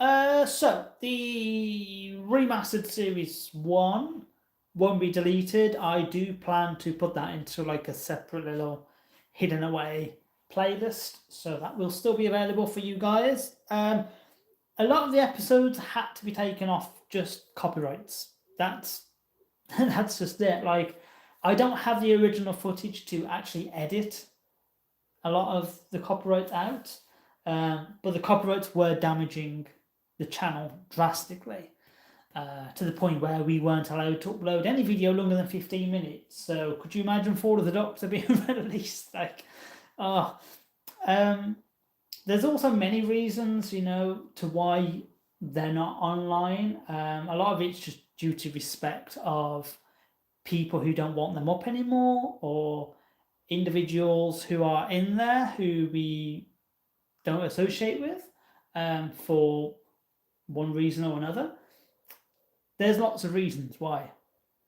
I know people re-upload stuff, and I would prefer them not to, just out of respect of me and the people who don't want them up. But yeah, there are some episodes that I've still got sort of privatized, mainly of series 1 and 2, I think. But like I say, they're hit. A few of them are hit with copyrights, so they will have to go in the end. But yeah, I'd say I've still got all the episodes. Like, I will mention that now. I've still got all of them backed up. Yeah, I will try and work something out. Even if it's just 1 or 2 that we can try and get back up. It would be nice. It would be nice. But yeah, I will do my best.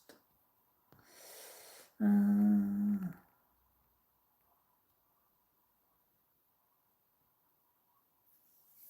a bit confused. The last I saw was a load of enemies in the sky. Which series have been remastered so far?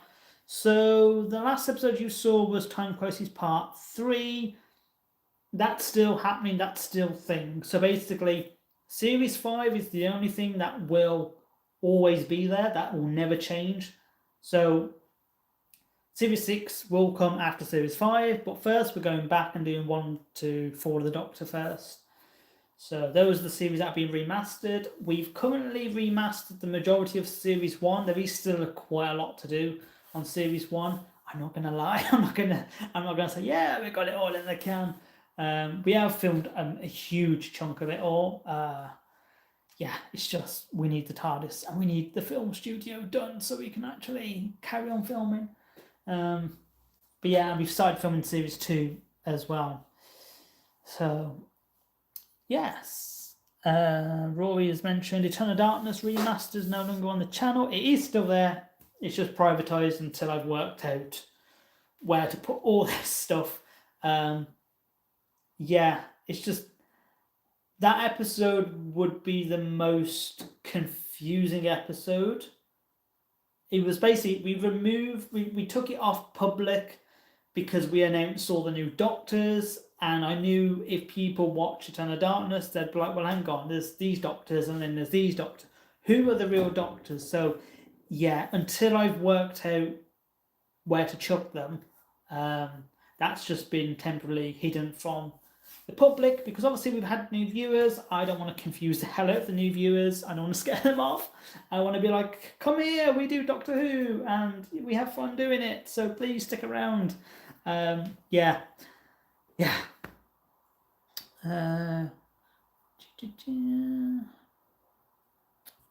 The movie's staying the same. No, the movie's going as well. The movie's going into a different format, which I'm not going to go too much into because that's a few years away yet. But yeah, the Fall of the Doctor will be. I'm looking forward to doing Fall of the Doctor, very, very much. Sophie says, "Is anyone doing a full rewatch for the episodes after this? Go for it. Go for it." Oh, yeah, I do. I watch them every now and then. I go back and watch the old stuff. Yeah, again, just for nostalgia, really. Just for nostalgia. I remember the original Return of Darkness had a different Purple Doctor with a quiff. Yes, so that Doctor's called the Quiff Doctor, and he's coming back for the new rendition of Return of Darkness. He was absent for the last remaster, and yeah, it's basically I never really asked Rob because Rob kind of he'd gone away from doing Doctor Who and he was doing his own things, and I genuinely didn't think he'd want to come back and do it again. But after I spoke to him, he was like, "Yeah, I would have come back," and I was like, "Oh my god, oh, what have I done?" So when we redid Eternal Darkness again, I made sure Rob was there. But in person this time, not on a green screen, which is quite cool. Quite cool. Yeah, so that Purple Doctor is called the Quiff Doctor, not to be confused with our Purple Doctor, even though there is a fun line in the new Eternal Darkness between the two purples, which is quite funny. A little bit of Doctor banter. Yeah, there's a fun line. Yeah. Rory says, "What about making a throwaway channel, DDB 2012 archive, or something you could put the other episodes on?" I'm not really a massive fan of multiple channels for one channel. I just feel like, why split up your audience when everyone's quite comfortable where they are? Like, everyone likes this channel. We're all here. We're all having a good time. We're all under the same roof. It's very nice. I don't want to send you all next door to go and watch other stuff. Like, I want everything on this channel. I want DW 2012 to be sort of like the home of series 1 to 6 and the spin-offs and the animated series and just content on all that channel. I just want one place for it. I love stuff just being nice, neat, and tidy. I say that, and I look around at the not very nice, neat, and tidy space that I've got. But hey ho. Will this video be on YouTube? Yeah, I think YouTube tends to post it once I'm done with it. So enjoy 1 hour and 33 minutes of me rambling and not doing what I meant to be doing, which was tidying up. But hey ho, here we are. Does Rob still have his console, and will it make an appearance? Yeah, Rob does still have his console.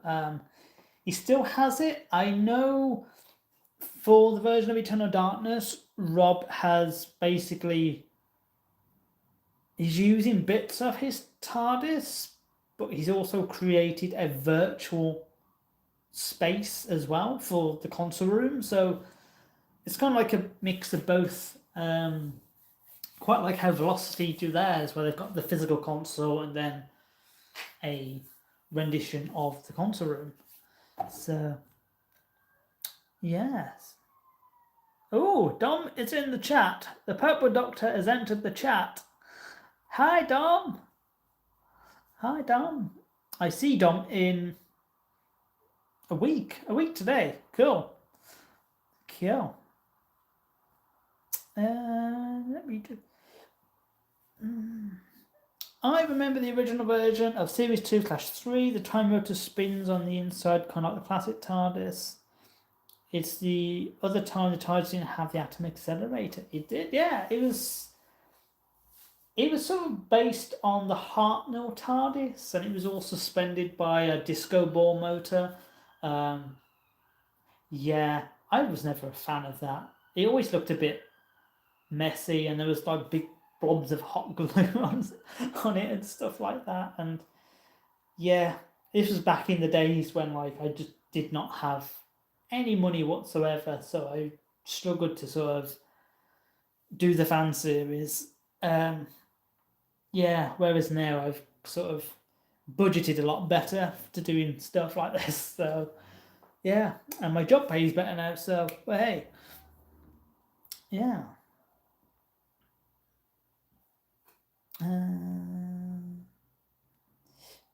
Thank you so much for chatting. I've really enjoyed hearing about how you are and everything. DW 2012. Take care, Luke, and all in the chat. Goodbye, friend. Thank you for popping by. Sorry for the long live stream. That's it. Hey Luke, I just wanted to ask, what was the decision on making the build documentary videos 2 weeks on Saturday rather than every week on Saturday? So, to be perfectly honest, because we're so close to the finish line of the TARDIS build, not much is actually happening. It's lots of little things like, the TARDIS has sort of looked the same for the last couple of months now. So it's just I just don't have the content to actually film anymore. Yeah, I feel like with the TARDIS build, even though I try and document everything, I don't show fully everything because there's only so many times that I can film me painting a hexagon before I start painting 28 hexagons, and you guys get very bored very quickly. So yeah, it's just the nature of what we have left to do. We just don't have enough content to actually film, so they became fortnightly. Another reason was in terms of my scheduling. So obviously I work all week is in my real job, so I'm doing that, and then on the days before I go to work, I'm working on the TARDIS. So I wake up, I have my coffee, I get myself ready, I get in the TARDIS. I spend about 5 hours in the TARDIS doing little bits. I come in, I have my food, I go to work, I come home, same again the next day. And usually what I would do is I would edit the videos on the Thursdays, with the intention for them to be members first on the Friday and then released on the Saturday. And the issue was, it's just that is a tough schedule to keep every single week. To be like, I need to edit the TARDIS video, but to spend a whole day editing the TARDIS video, that's one day I lose in the TARDIS. And it just came down to making them fortnightly would allow me to actually make the content interesting to watch, and it also gives me more time to actually work on it. So, because if not, we would be on like part 40 right now, if or something like that. It'd be ridiculous what part we'd be on, and yeah, the episodes would probably be like 10 minutes, and those 10 minutes would be me. I'm painting the please box. I'm now back to painting hexagons. I'm now wiring this up. I'm now still wiring it. It's, yeah, it's important to make it interesting to you guys to watch. That is the plan. Does Dom still help with filming and such? He does indeed. Dom still helps with filming. He helps.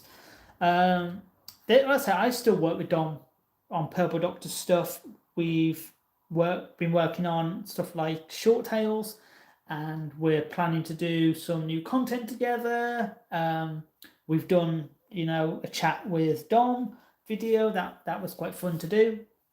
Yeah, and Dom still does. Yeah, he does still help out, and he still will. He's not Just because he exploded at the end of Time Crisis Part 3 doesn't mean he gets to have a day off. Yeah. Yeah. Da-da-da. Hello, I see you're having fun with the stream. The stream be streaming. Yeah, it's quite cool. Till I'm 90, till Dom's 90. Only 90? Come on, Dom. 102. Yeah, I know that's a Deadpool reference, but yeah. Anyway.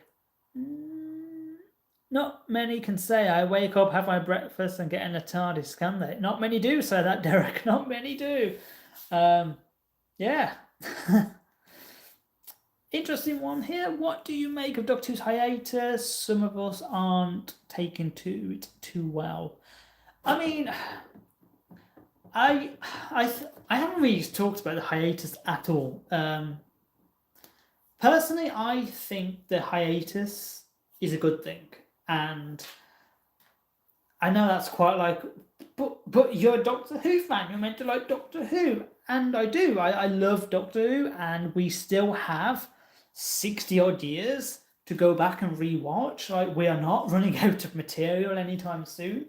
The fact we've got the entire back catalogue on iPlayer and we can just watch that, and we've got Sarah Jane Adventures and Torchwood and Class and Water and Land and Sea. We have so much content to keep us occupied. So, yeah, the way I see it, I think Doctor Who has needed a little break for a while. And it's not to say that the stories have been bad. I mean, some of them have been questionable, like, but yeah, as the Fifth Doctor once said, I believe he once said this. If not, then I'm just totally getting the quotes very wrong. But is it distance makes the heart grow fonder? So yeah, I think a little bit of time away from Doctor Who will make us really appreciate the show and remind us how much we actually miss it and how much we actually love it. And I think all those people who criticize the show and talk it down, and Doctor Who's woke, Doctor Who's this, and Doctor Who's that, yeah, we want to make sure that they haven't won. Yeah, I think, like I say, I'm trying to choose my words very carefully, very carefully. It's a hard topic. It's like, yeah, yeah. It's right for the show to go away, just to lick its wounds, and then it'll come back, and it'll be glorious as ever. Like, Doctor Who will always come back. It always has, and it always will. And we should be very lucky that we've got a show that actually can do that, because majority of shows don't come back. Like, I watched a show years ago called No Ordinary Family, and that just kind of disappeared. I don't think it was ever concluded unless there was an ending, and I feel like I did watch an ending. I can't remember.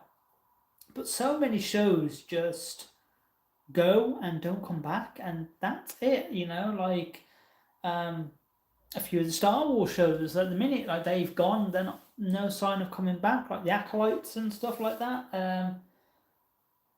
Yeah, we're very, very lucky to have a show that will always come back no matter what. And I think for Doctor Who to go forward, it does need some new perspective, some fresh blood, some new talents. And yeah, and it'll be back, and it will be great. And we will all look back at this hiatus and go, oh, what was we all moaning for? Doctor Who's cool and great again. So, yeah, I don't know. Like, I think because I've spoken so much about it to other people, friends and stuff, that I don't really feel like I've got anything to add other than I don't see it as a bad thing. I think for the BBC to turn around and say, we're going to put the show out to tender, shows that they genuinely do care about the show. Because they could quite easily go, if we just act this show, we'll be saving God knows how many million a year. And it's true, they would, they would save quite a lot of money if Doctor Who was fully cancelled. But yeah, they definitely do care about it. So let's just, yeah, yeah. I wish I could say um, more insightful things, but it is what it is. Yeah, it's very surreal that there's a hiatus. So that I find strange. I remember when I found out the news. So just for a bit of context, big things tend to happen when I'm asleep because I work night shifts, so I sleep in the day. I'll wake up and it'll be like Character Options has released an entire wave of Doctor Who figures, and I'll be like, okay, half asleep, sure, why not? Or I'll wake up and Doctor Who's been cancelled and Russell Davies has left. I was like, what is going on? Like, did I fall asleep and wake up in some sort of parallel universe or something? Like, what is going on? Yeah, a lot of big things tend to happen um, when I'm asleep. So if the world could be a bit more convenient to my sleeping pattern and just announce big things when I'm actually awake and can mentally visualize what is happening and process the things that are happening, that would be great. But yeah, it was a very strange day, very strange day. Um, yeah. Never understood the hatred for Class. I enjoyed it. I was just upset it didn't get a second series. I mean, for example, yeah, Class. It went. It never came back. I wasn't a huge fan of Class, but I wasn't the target audience, so that's probably why it didn't connect with me.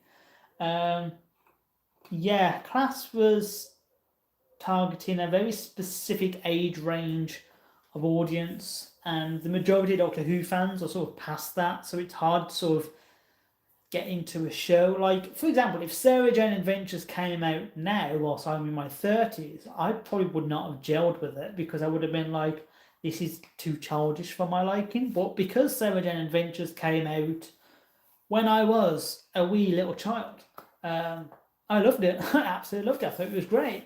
Yeah, it's just, it is what it is. Da, da, da. Just reading a few comments. And then I should probably wrap this up and actually do something. Do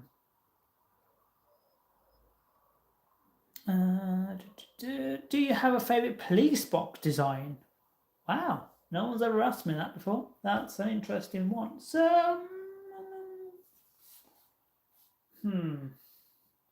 I've really come to love the current TARDIS, the Jodie box, Tennant and Shooty box. I have really come to when I first watched, I saw that picture of it. I was like, "What are you doing? The handles are on the wrong way, and the hinges have been flipped. And what is all this? Where's the St John ambulance? Why is the handle below above the lock, or the lock above the handle?" I was like, "What? What? This is crazy talk." But I've actually really come to love it. I love the color. I think the color's a gorgeous color because it's an amalgamation of like greens and blues and dirty washes and stuff. The Matt Smith box, the Series 5 box, I think is quite nice just to have that sort of wood grain texture showing through, but not so much as the texture, more of a, because they used like a stain, so you saw more of the wood, as opposed to the previous box, which had the 3D, which like my box has now.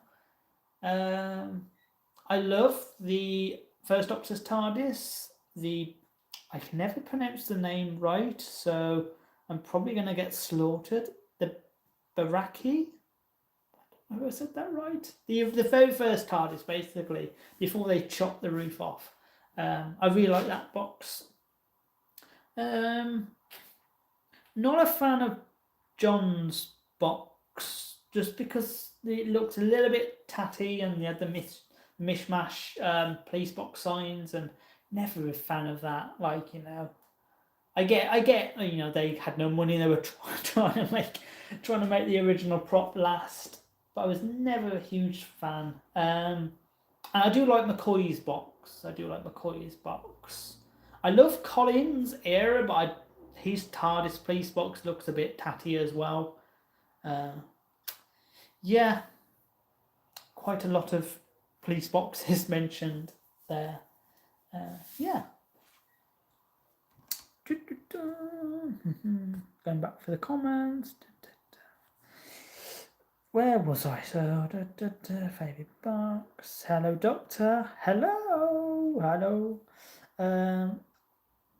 I don't think the show can use the St. John ambulance sign due to licensing issues. Yeah, that is true. They can't. I'm still using mine, so I hope St. John don't come after me. Yeah, I mean it's quite weird because like the whole episode was called "The Bells of St. John" as well. I'm surprised they didn't go after that. But yeah, it is true. They can't use the St. John ambulance sticker because of licensing issues. So, like, there was a time in the 70s, I believe, Sharda season. Well, the season that was that 17, 18? 17. Season 17? Wasn't 16, was it? Was it 16? See, I'm awful at Doctor Who seasons. Like, the 70s, the 60s and 70s, I'm like, my brain. Yeah, the Sharda box, they put a police siren light, and from what I've read and sort of looked at within my extensive research on TARDIS building, they actually got sued by the police for using a police siren, so they had to remove it. So that's probably why it only ever appears in like one or two. Yeah, fun fact about the TARDIS. My favourite box is the 80s box. Yeah. Have you ever thought about using the new TARDIS Police Box 14 or 15? I mean, the thing is, like, this is one thing like with my TARDIS. When I started building the OG TARDIS, I was very influenced by the current Doctor Who. So when I first started building Series 1 TARDIS, the box was very inspired by the Matt Smith box from Series 5 and Series 6. So we had the black windows, the white bars, the ambulance sticker. And same with the console, there was elements of that TARDIS. And then, of course, we've got Peter Capaldi, and of course, I get influenced by Peter Capaldi. Who could not get influenced by Peter Capaldi? It's Peter bloody Capaldi. Yeah, so obviously I get inspired by him, and then his TARDIS, so my TARDIS starts turning into more of the Toad TARDIS, and the box starts turning more into the Capaldi TARDIS, so you've got the two panes that are a different colour. Building this one, I was very adamant that I really wanted to make it my own design. And even the box, like the box has slowly merged into my own sort of TARDIS design, to the point where I actually would not change it now, because I think it's the ambulance sticker, the white port open sign, the two black inserts in the window. I won't be having the black inserts, by the way. I've got actual pebbled glass, but it will look like a homage to that TARDIS anyway. So yeah, I'm very keen to make this TARDIS a true representation of my vision for what I think a TARDIS could look like. Yes, I've used an awful lot of every other TARDIS in here, and yeah, that should make it easy, but trying to use one piece from every TARDIS has actually made it so much more difficult, because trying to get everything to work, because you've got vintage plane parts, and then obviously you've got copper parts, and it's like, well, how does that correspond with this? How does this work? Is it going to clash? So everything design-wise on the TARDIS has been thought out, like, constantly. The amount of different designs I've done of like moving things around. Does this go there? Does this go here? And then when I got the David Tennant DMAT lever, I was like, oh my god, where on earth is this gonna go? So yeah, everything gets moved and stuff, and I feel like it really does work. I feel like every single panel represents a a different time period and an era. Like we've got the one panel that looks very 1920s, and then we've got a very sort of military aircraft, and then we've got like a high-tech one and a bit more steampunky one. So yeah, little designs to sort of make this work. But yeah, so that's why I want to use. That's an awful answer, but that's why I want to use the current TARDIS, because I'm quite content with my design. I've just seen that the live says I've been live for 3 minutes and 46 seconds. It's been a very long 3 minutes and 49 seconds. Blimey. I think the stream must have reset or something. I don't know. Season 17. There we go. Cool. That explains the washed out St. John Ambulance badge on the character options First Doctor's TARDIS. It does indeed. My favourite interior is the Capaldi interior and the current one.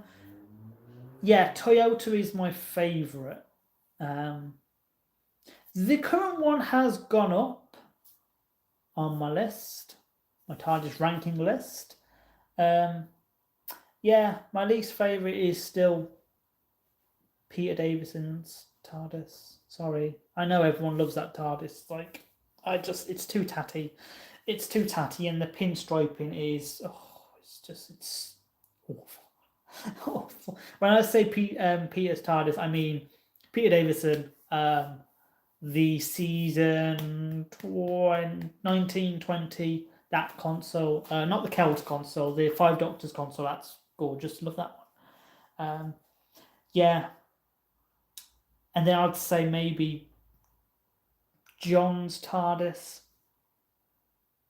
because again, a little bit tatty, a little bit, just stick big panels to cover up holes and stuff, which is what they did back then. They cut out big panels to cover the holes that were made on the 60s console, and it just looks a little bit random, really.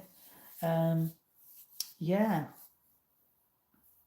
Ooh, Rory, controversial opinion. He prefers Jodie's TARDIS over Ncuti's. Jodie's TARDIS, I don't hate it, but I don't love it. It's somewhere, it's a grey area in there, and it sits right there. Like, I love Jodie's console room. I think the console room's so atmospheric and feels so organic and mysterious and really cool. Like, it looks like a really cool den. Like, if I could have that as my console room, I probably would, to be fair. I love the coziness of it. Whereas Ncuti's TARDIS just feels very hollow and very empty. And yeah, it's kind of my entire grope with the 15th Doctor, is that the character does feel a bit hollow and empty. So for the record, just going to state this, I love Ncuti. I love Ncuti's Doctor. What I feel like they've missed is Ncuti. When I met Ncuti in person, he's so funny and charismatic and so kind and just a beautiful man just to be around. Like, the presence he gives off, I'm like, this is what was missing. Like, we needed a bit more Ncuti in the 15th Doctor. And it's the same with Jodie as well. Like, Jodie and Mandip, when you see them two together, they are so great together. Jodie is bloody hilarious. She's great. Like, absolute, honestly, she's just such a lovely woman. I'm kind of miffed we didn't have more Jodie in the 13th Doctor, and that dynamic that she has with Yaz, well, Mandip, as Yaz. That would have been great. But yeah, I do find Ncuti's TARDIS to be quite hollow and empty, and it's missing character. And it just feels like, I still think it's funny that, like, the point they make of the 60th anniversary is that the Doctor needs a chair, and 2 seasons later, he still hasn't got a bloody chair. I don't think the jukebox was enough to cut it, really. There should have been a lot more.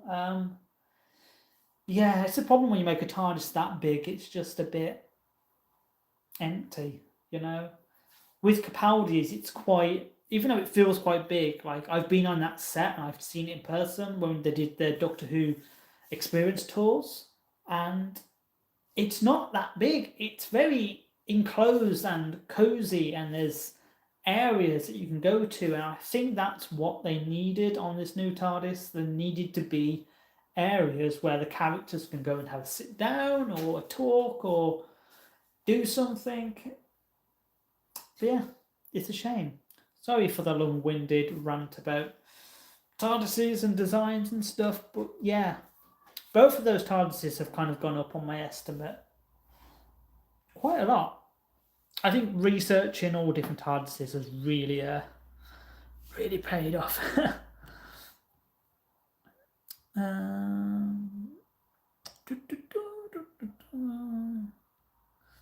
The Celt Console is my favourite console room. Yeah, the Celt Console, it looks sleek and it looks like a spaceship, but it also looks like it's in the 80s at the same time. So, yeah. Yeah, see the thing with the Fifth Doctor's TARDIS, it's the big red ball on the lever. I'm like, come on, what is this? What is? And there's bits on there that look like a takeaway. You know, when you order a takeaway and you get like the takeaway dish, it looks like they've just turned one of those upside down and painted it gold and gone, there you go, it looks technical. But yeah, I need to do like a proper video where I rank all TARDISes. Like, yeah, I feel like I've gotten to the point now where I'm like, I know roughly where everyone's is. Yeah, my favorite. I think my favorite two is definitely the Toyota TARDIS, and then it's Matt's first TARDIS, just because I love that TARDIS. It was so warm and whimsical. Yeah, absolutely love it. Da, da, da. Ncuti deserved more time as a Doctor. I totally agree. I totally agree. The supervisor is back now. Wow! Piper has joined the conversation. You can see she's definitely judging me because I haven't done anything. I'm so sorry, supervisor. I really do apologise.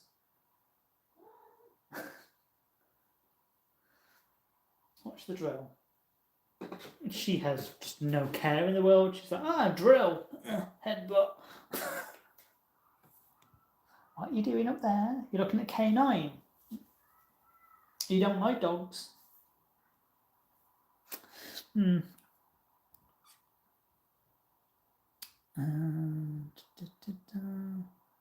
All the budget was spent on the jukebox. You know what? It wouldn't surprise me. You know, if they can spend £700 on a coat that appears in one bloody scene, this is what infuriates me about the current run of Doctor Who. Stop spending unnecessary money in unnecessary places. Like, oh my goodness, budget! Don't spend £700 on a coat that Ncuti is going to wear once, because I know for a fact you didn't just buy one coat. You bought the entire rack of that coat because you needed spares just in case things happen. Like, all TV shows do it. Why? Just give the man one costume and be done with it. Save the money. Because the thing is, they could have saved so much money in Doctor Who in the last era. So much money that I reckon they could have done one extra episode, maybe as a little ghost story episode. You know what Russell said about how Doctor Who, if it didn't have Disney funding, would be made on a very tight budget and we'd be telling claustrophobic ghost stories. I just think if season 1 and 2 had one of those, just a little filler, just a bit more time with 15 and Ruby or 15 and Belinda, it really would have helped. Really would have helped. But no, they wanted to give babies moving mouths because why not? And why give Sutek a mask and make a man wear it? We can just have a giant CGI dog. Yep, spend the money like that. Yeah, that's the thing about like doing a Doctor Who fan film series. Money goes nowhere. Doctor Who fan film series. It's crazy how expensive things are. Like you want to hire a location, and it's like, yeah, that's £300 an hour. We want to be here all day, so yeah, this happens all the time, and yeah, I find doing the fan series gives you more perspective on Doctor Who and budgeting and stuff like that. Like, there's no way I'd say let's just spend all this money on an outfit and let the entire episode suffer because we have this. Like, we wouldn't do that. Um, so yeah, when I see them spending money in weird places, like I know you have to spend the budget. Like how TV shows work is that they get an allocated budget. They have to spend that budget. Otherwise, if they're under budget, the BBC will be like, oh, okay, so next series then you don't need that much money because this series you only spend that much. So that's just how TV shows work. They'll shrink the budget because you've saved money. And it's the case with the majority of like big companies, like corporate companies, and even the NHS. Like the NHS, like they have to, if they're under budget, that budget gets allocated elsewhere, and you don't get that money back. So I get why they did it, but surely we could have had one extra episode. Oh, oh dear. Anyway, sorry for the little sidetrack. Yeah. Da, da, da, da.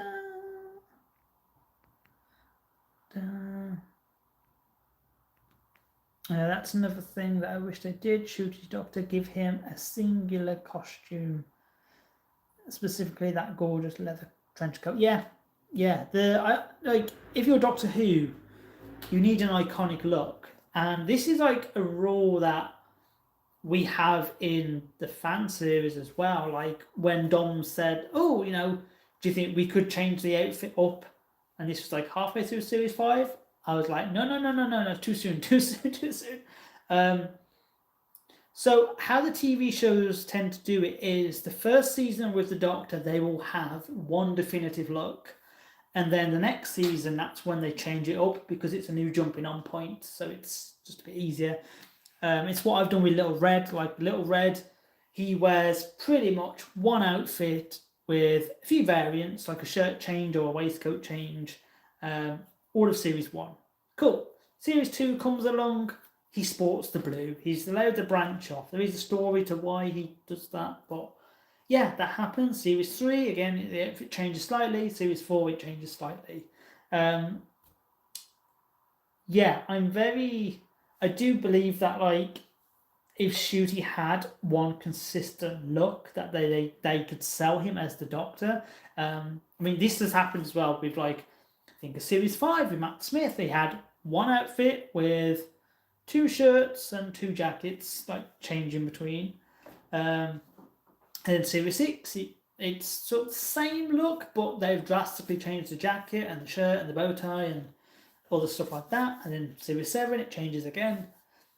Sammy Capaldi, you got Capaldi Series 8, he's got the Crombie, the waistcoat, he's got the the standard look, and then Series 9, oh, we change it up a bit and we have the hoodie variant, and we introduce new colour coats but within the same style.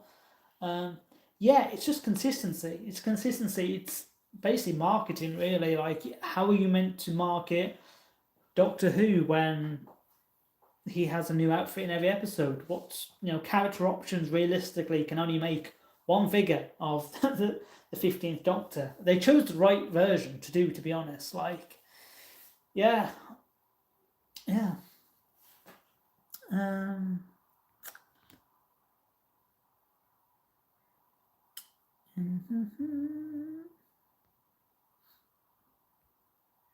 Sorry, just reading a few comments. Yeah.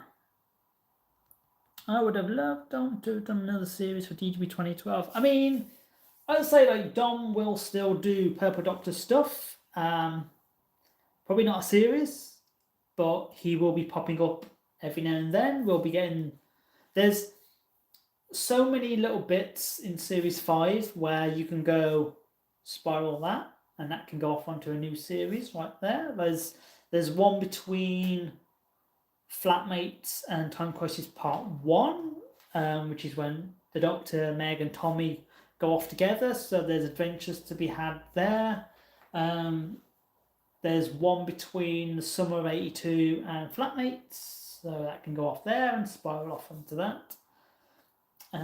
Yeah, it's like I said, we told the ending, but we're talking about Doctor Who, show about time travel where we don't follow the Doctor on every day of their life. It's always a case that, like, a few hundred years could have passed, and as the audience, we wouldn't know. Like, yeah, that's what I mean. Like, Peter Capaldi could just come back and go, "This episode is set between Series 8 and Series 9."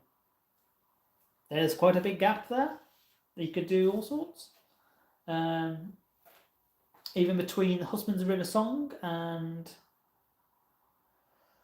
the pilot. Yeah, I've been talking that much that my brain's going foggy now. Yeah. Has Dom seen the new TARDIS? So the last time Dom saw the TARDIS, the console was literally just the ribs. There was no panels. There was no police box. So no time rotor at all. So there was, yeah. I think Dom saw it in November. Ooh, I nearly poured my table saw over. Yeah, so like November, Dom saw it. So it's been a while. I do plan to sort of do. So Meg's nagging to have a party, a garden party where we can be open the TARDIS, bring all the guys over, all of our friends, and yeah, basically show off the TARDIS for a day and be like, yeah, come and see the TARDIS, it's all complete. So that's what we're working for. Meg's constantly like, oh yeah, when we do the pie, I'm like, it's not done yet, please.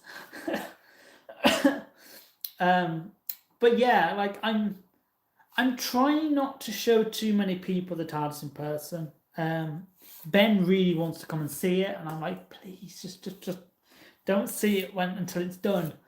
The only people who have seen it at the current state are my family members. Obviously Meg. Yeah, the guy who cut all my acrylic, he saw it a few months ago. Yeah, and I think my friend Docker, who plays the Valiard, he also saw it before the Roundels lights went in. So yeah, I'm trying to, like, I want people to see when it's completed at this point now, because I'm so close. James said I will make myself available for the party. Amazing. Yeah, I'm seeing James not next week, the week after. We're going to do the Gladiators experience together, me, James, and Meg. So that will be exciting. And hopefully James is going to give me my DMAT lever handle. Wink, wink, nudge, nudge. And yeah, he's hoping to come and see the TARDIS. So I'm hoping I can get it looking like an actual TARDIS by the time James comes and sees it. That would be nice. Yeah.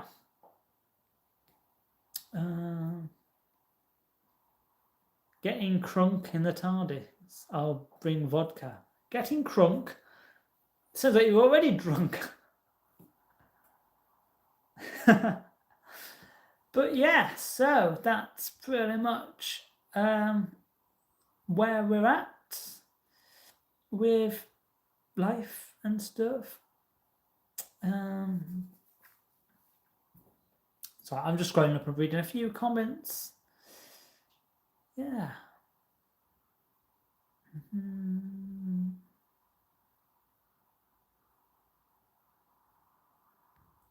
Cool. Right. It's 8 o'clock, and I should have really tidied all this up because I need to start working on TARDIS doors. I could probably keep going for maybe a little bit. I do need a drink. I'm very parched. Yeah. Oh, one thing I'll show you guys, just because it's cool and I can talk about it. So, which one's the good one? Is it that one?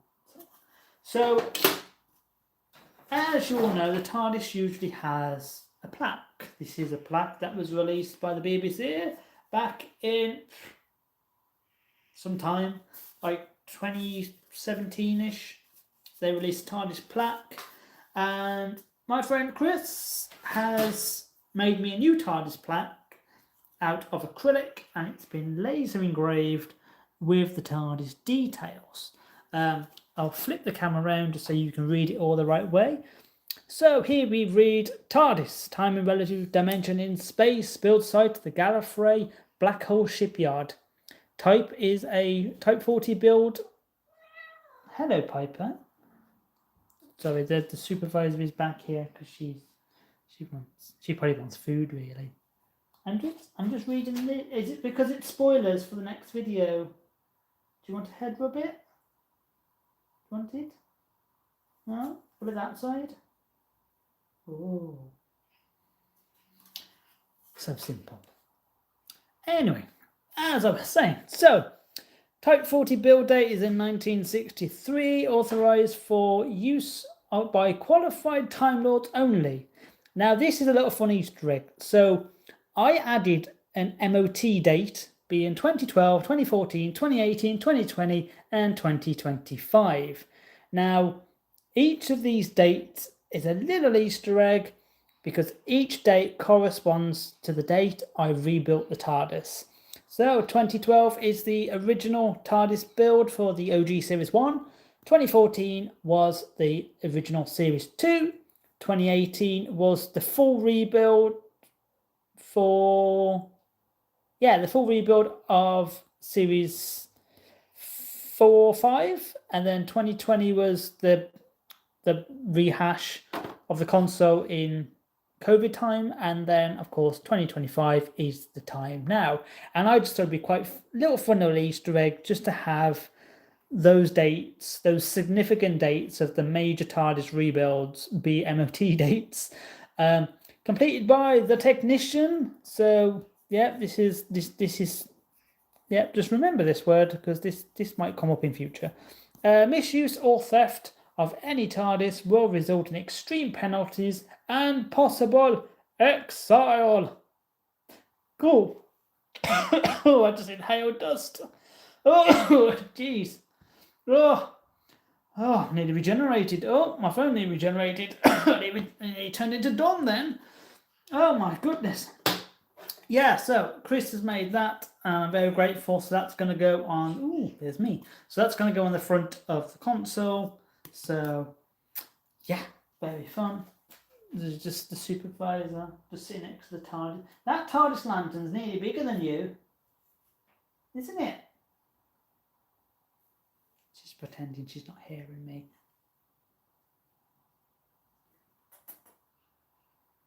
Oh. She's like, no, don't talk to me. Yeah. So, cool.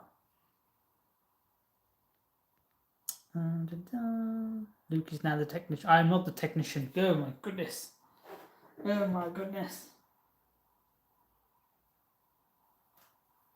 Oh. Right. I really should be tidying up. Is the exterior lamp based on Jodie's? Well, funnily enough, the glass part actually is the screen accurate Jodie lantern. So, you gonna jump? Okay, bye Bean. Oh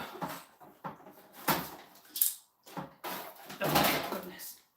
I just better not drop this. So, yeah, one of the bolts has come out, so I need to refix that. But this section here is the screen accurate Jodie lantern, which was managed to source, and the glass is the Jodie bit.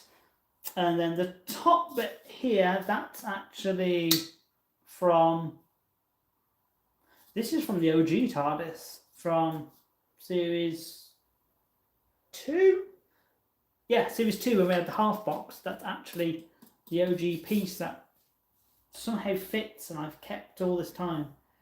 But yeah, it's very cool. So I took this off the old TARDIS, and yeah, this will be going on the new one eventually. Eventually. Very dusty and dirty. Yeah. Put this back, make sure we don't break it. Yeah, it's actually copper as well, so it's quite cool. Yeah. Yeah, so, right. Super cool. Kind of insane. The DMAT lever has now been without a handle since the build. Yeah. Yeah, it does have the OG handle, but James is working on the new handle. So hopefully we get that and we can fit that and it'll all be great. I have no idea what design James is doing either. So yeah, no idea what James is doing. He might just surprise me and go, done. But cool. Right, guys. I know for a fact I'm not going to be able to tidy this up and talk to you guys. I kind of guessed that from the get-go, to be honest. So I'm probably going to wrap this up just because it is 26 minutes past 8. I need food. The supervisor needs food. I think the 3D printer's finished, so I need to get the next lot on because I've got a long way to go.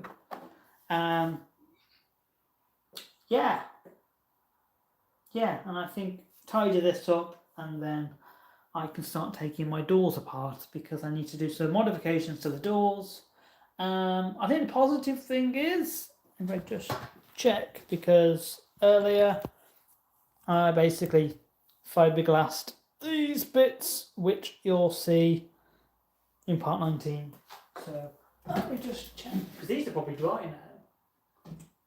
Eee, how exciting. That's cool. That's cool. You'll see why this has been fiberglassed in part 19. Yeah, next week. So yeah, but that's fiberglass and that's all dried. Amazing. Amazing. Yeah, I need to wrap this up. But yes, I'm going to unplug my phone. I'm going to just... Yeah, you're like on a tripod selfie stick thing. Modern technology. Yes. So here we are in the TARDIS. Ooh, so pretty. So pretty. Yeah, so for those who haven't seen it, look how cool this looks. I've got this 3D printed clear cool thing. So it hides the ugliness behind there. Yeah, so that's one 3D printed at the minute. And I've got to do it to all of those. And they take about 3 hours to make. And there's 28 hexagons. So it's like a conveyor belt. Also, the hat stand is here. Yeah, this got brought over quite recently. So, yeah, hat stand's there. Time rotor's missing, as per usual, because it's over there. It's moved. We've got the spirals that are spiraling out of control. Ha ha ha ha ha ha! So funny. Yeah. So yeah, and I've done nothing else. Still need to put something here. I know. Leave me alone. We've got mesh. Spoilers. Mesh. Cool. These have been added as well. So yeah. So this is the original handle. So we just need something more chunky and very cool. Yeah. And I am keeping the bookcases as well. But yeah, we still have so much to do. So much to do. And the time crystal as well in the rotor, that needs drilling out and gluing in and all sorts.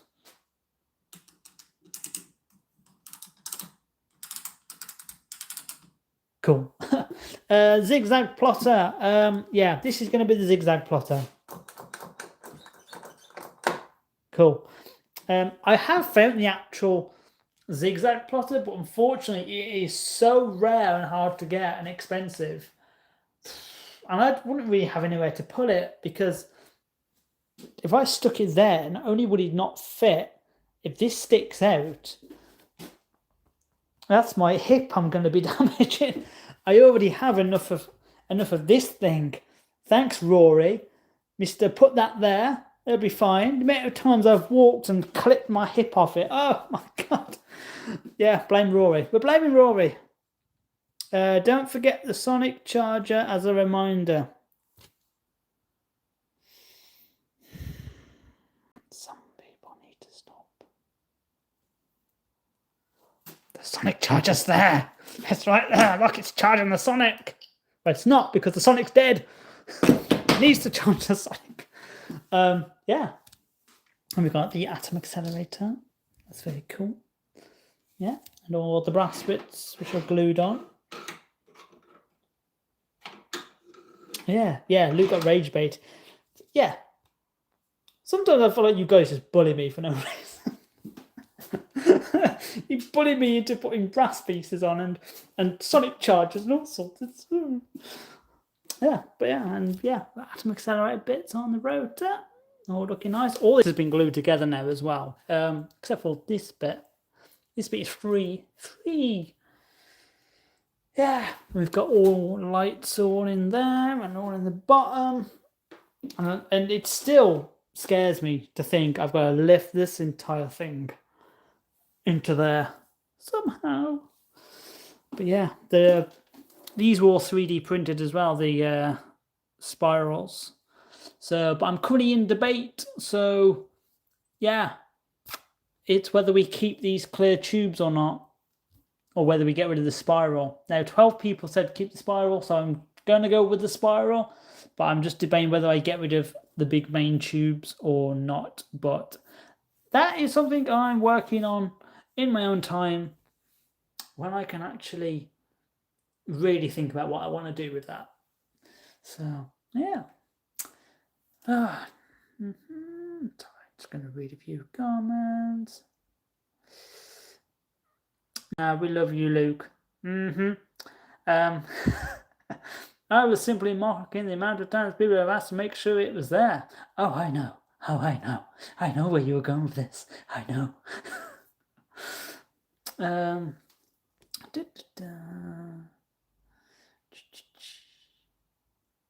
coolest time rotor ever. Yeah, it's a very complicated design, and it's whether I want to overcomplicate it anymore. Yeah, this is a debate I've been having with myself and 12 people over the last couple of days, of whether less is more. Apparently not. Everyone says more's more, so apparently more is more. Yeah. The lifting of the time rotor is the true nightmare. Yes, absolutely. It's more of the case of just it's really bloody heavy, and it's kind of got to go over something and under something at the same time. So honestly, I genuinely think one of these ribs will have to come out, and the two panels will have to come off just to get the actual rotor in. Yeah, and then trying to also put the thing inside that moves up and down, and the spirals with the cables coming out of the bottom. Oh, yeah. Ah, dear. Are you going to change the window colour on your box at all? They're just going to be frosted white, and then two of the windows are going to be pebbled, so it'll be like the actual TARDIS. Yeah.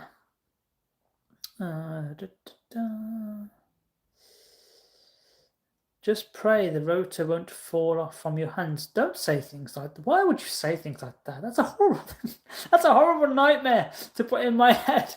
Yes, I've thought about this. Like, oh my, if this thing was to drop, oh my God. Oh, I don't know what I'd do. I think I'd just give up and just have like a classic TARDIS rotor, like a small one. Yeah, but yeah, you can't say things like that. Oh. But yes, so I don't think I have anything else to say. So bye. If only social interactions was that easy. I just see Aaron popped up on Instagram and said, "I see you're live." Eyes emoji. Hi Aaron, if you're in the chat, I am live. I have been live for several hours because I've accidentally started to procrastinate rather than actually tidy up the workshop. But the positive side is my resin's dried now, so I can actually just carry on and not tidy up the workshop. Isn't that great? Yeah. Also, hello. When I said bye, I didn't actually mean bye. The stream just cut off. I was like, what? What a rude way to end. I just said bye. Yeah, as I was saying, the old doors, we've tested them, but unfortunately they're too short. So I need to make new doors now. New doors. Great. Oh, yeah. It was a bit weird that I said bye and then disappeared. I shouldn't joke about that then, because next time it might happen. What did Aaron say? Aaron said something. You didn't respond to the other day. Okay, never mind. I'll speak to Aaron later. Oh, but yes. So this is TARDIS. So I might as well put the old ones back on the old one. Well, those doors are going to go on as in the back doors. The back doors, not the front doors. The front doors fit. The back doors don't. But they're going to go on film sets. So yeah. So when I do TARDIS corridors, because I've got the old, because this is a new door frame, but I've got the old door frame as well. So I do plan to reuse that in film sets and stuff like that. Kill. What app are you using for 3D printing? So I'm using like an amalgamation of several programs. Obviously, I'm using the Bamboo Studio app because that's what you print in, because I've got a Bamboo Labs 3D printer.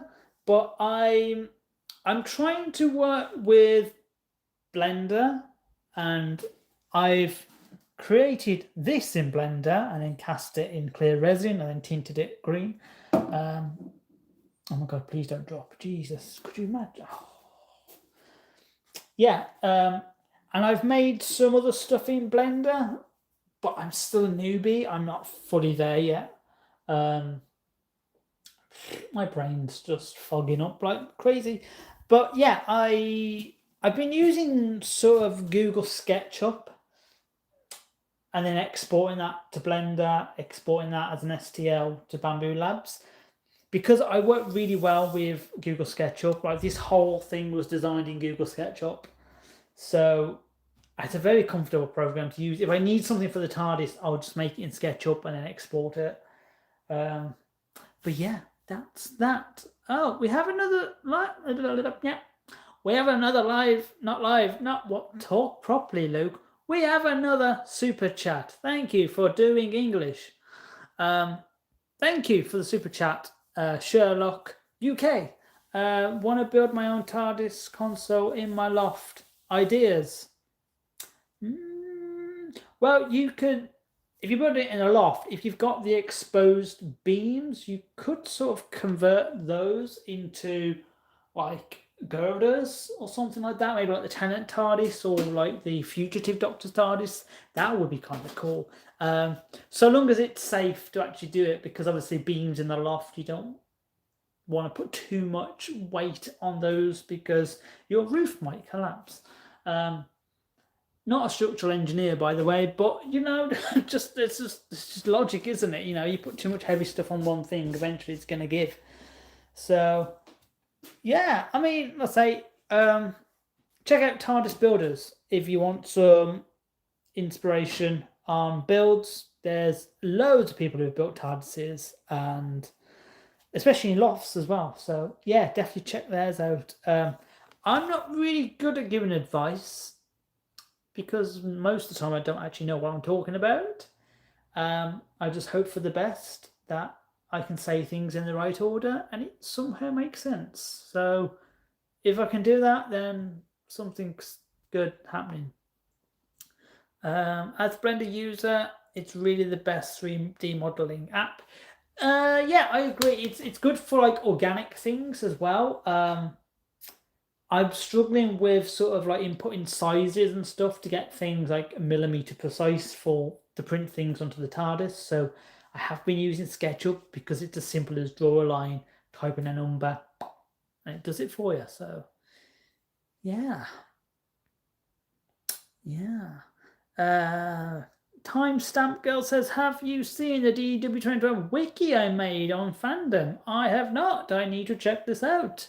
Yeah, I will check this out when I get time. Ironic. Time machine. No time. I will check it out. I'll have to have a look. Yeah, be very cool. I remember you saying before that you wanted to do something like that, like a wiki sort of thing as well. There was a comment earlier who mentioned something about burning a website.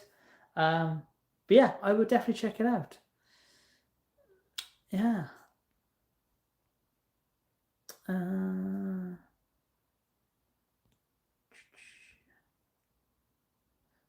Did you get inspiration from the Coral Extended TARDIS? I have not seen Coral Extended TARDIS, I'm afraid. So I have no idea what you're on about. No, I guess, because I haven't seen that TARDIS. I'll have to check it out as well. Oh, I will certainly check that out. Yeah. Yeah. I wonder what elements of this TARDIS remind you of the Coral Extended? Because I don't have any coral. Not yet. I would like to add coral. I did think having coral inside the TARDIS somewhere growing would be quite a little fun little nod. But yeah. Oh, it's on TARDIS Builders. I must have missed that. Is that like an actual build TARDIS? Or like a model? Or yeah, because I don't think I've seen it. Wow, we've had another super chat from Sherlock UK. Thank you so much. Thank you. Honestly, this is very generous, very generous. I did my own Doctor Who fan film. I used green screen where you recommended starting. Where is a good place to get TARDIS parts at a reasonable price? Honestly, eBay is your best bet for TARDIS bits. Just search things like vintage aircraft parts, vintage radio components. Yeah, you get things like toggle switches quite easily. Well, I say quite easily. There's a toggle switch over there that someone keeps grilling me in the comments about not having. I don't know who you are, but if you're on this chat, yeah, this here. So I physically can't get it. I can't get this toggle switch. So these are an American toggle switch. So if any Americans happen to have this toggle switch, could you please send me one, please? Because I found them on eBay, but unfortunately they won't ship to the UK. And I just want one. I just want one, to be honest. One would be fine. But yeah. So yeah, they've got like a weird design on the inside, as you can see, and they do light up. But yeah, I can't get it, so that's why that's there. Yeah, so these toggle switches were sent by a viewer, one of you guys. I have mentioned you in the previous video, but I can't for the life of me remember his name. I barely remember my name on most days. But yeah, they were in a box of bits that they donated to us to help with TARDIS building or set building and stuff. And they were in there, and there were 5, and I was like, these are really cool. I've never seen anything like these before. They actually remind me of the switches on Davros's chair. I don't know if they are or whether they could be, but I feel like Davros has some switches like that. So yeah, if anyone just happens to have one of those switches lying around, please send it me. Oh yeah. Anyway, don't know what I was talking about. No. Oh, yes, TARDIS bits and where to find them. That sounds like a book. It's a fantastic piece of words. TARDIS bits and where to. Oh, that could have been my Bob's Bits video name. Interesting. Sorry, I'm just having like ideas on what I call things. Yeah. No, it's a model. Oh, yeah, I definitely haven't seen it then.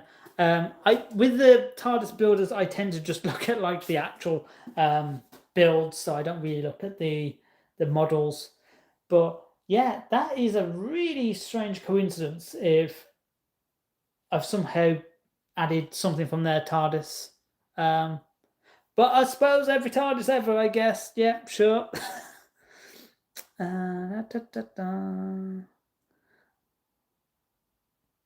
Rory says, I have that exact toggle switch in Rory, brother. If you have two in green, I will buy two off you because I can swap the other middle one out and have like red, green. That's fine. That will work. Please, Rory, be in touch. Cool.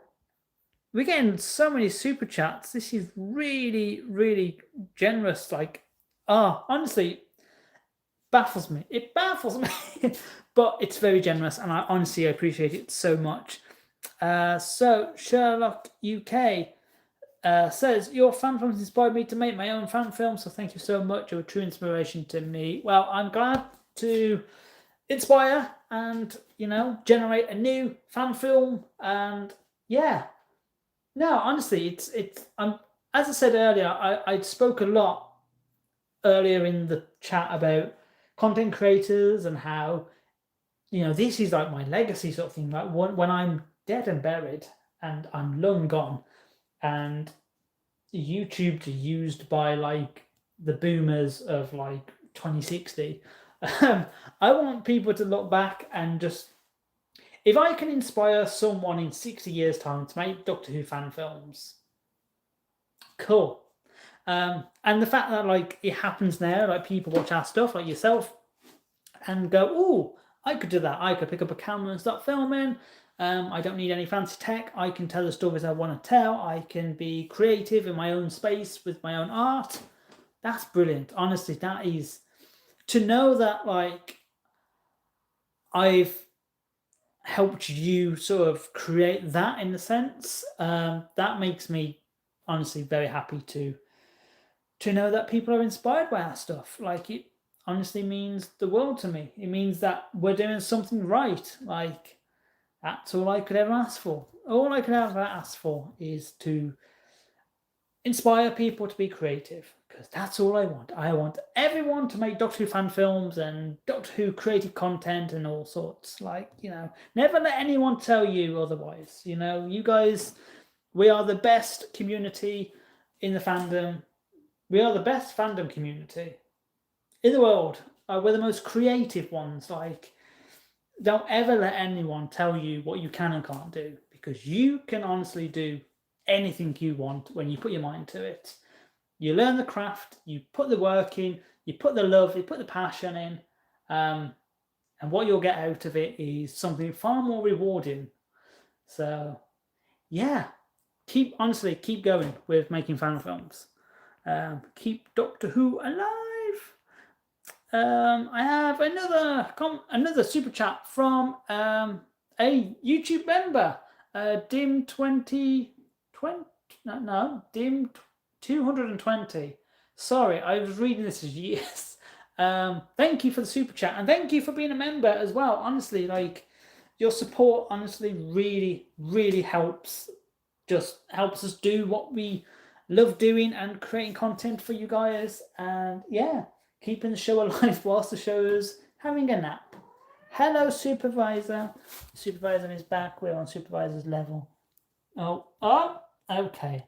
It'd be really hilarious if she exited the chat because the cross was right where she hit.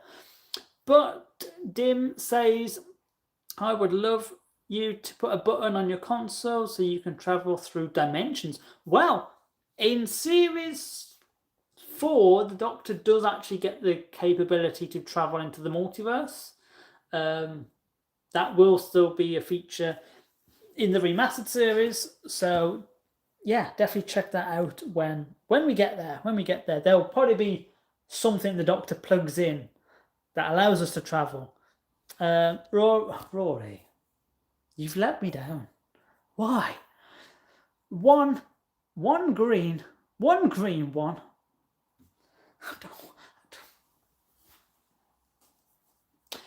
Okay, I see. Unfortunately, guys, Rory has let us all down, and he only has one green switch.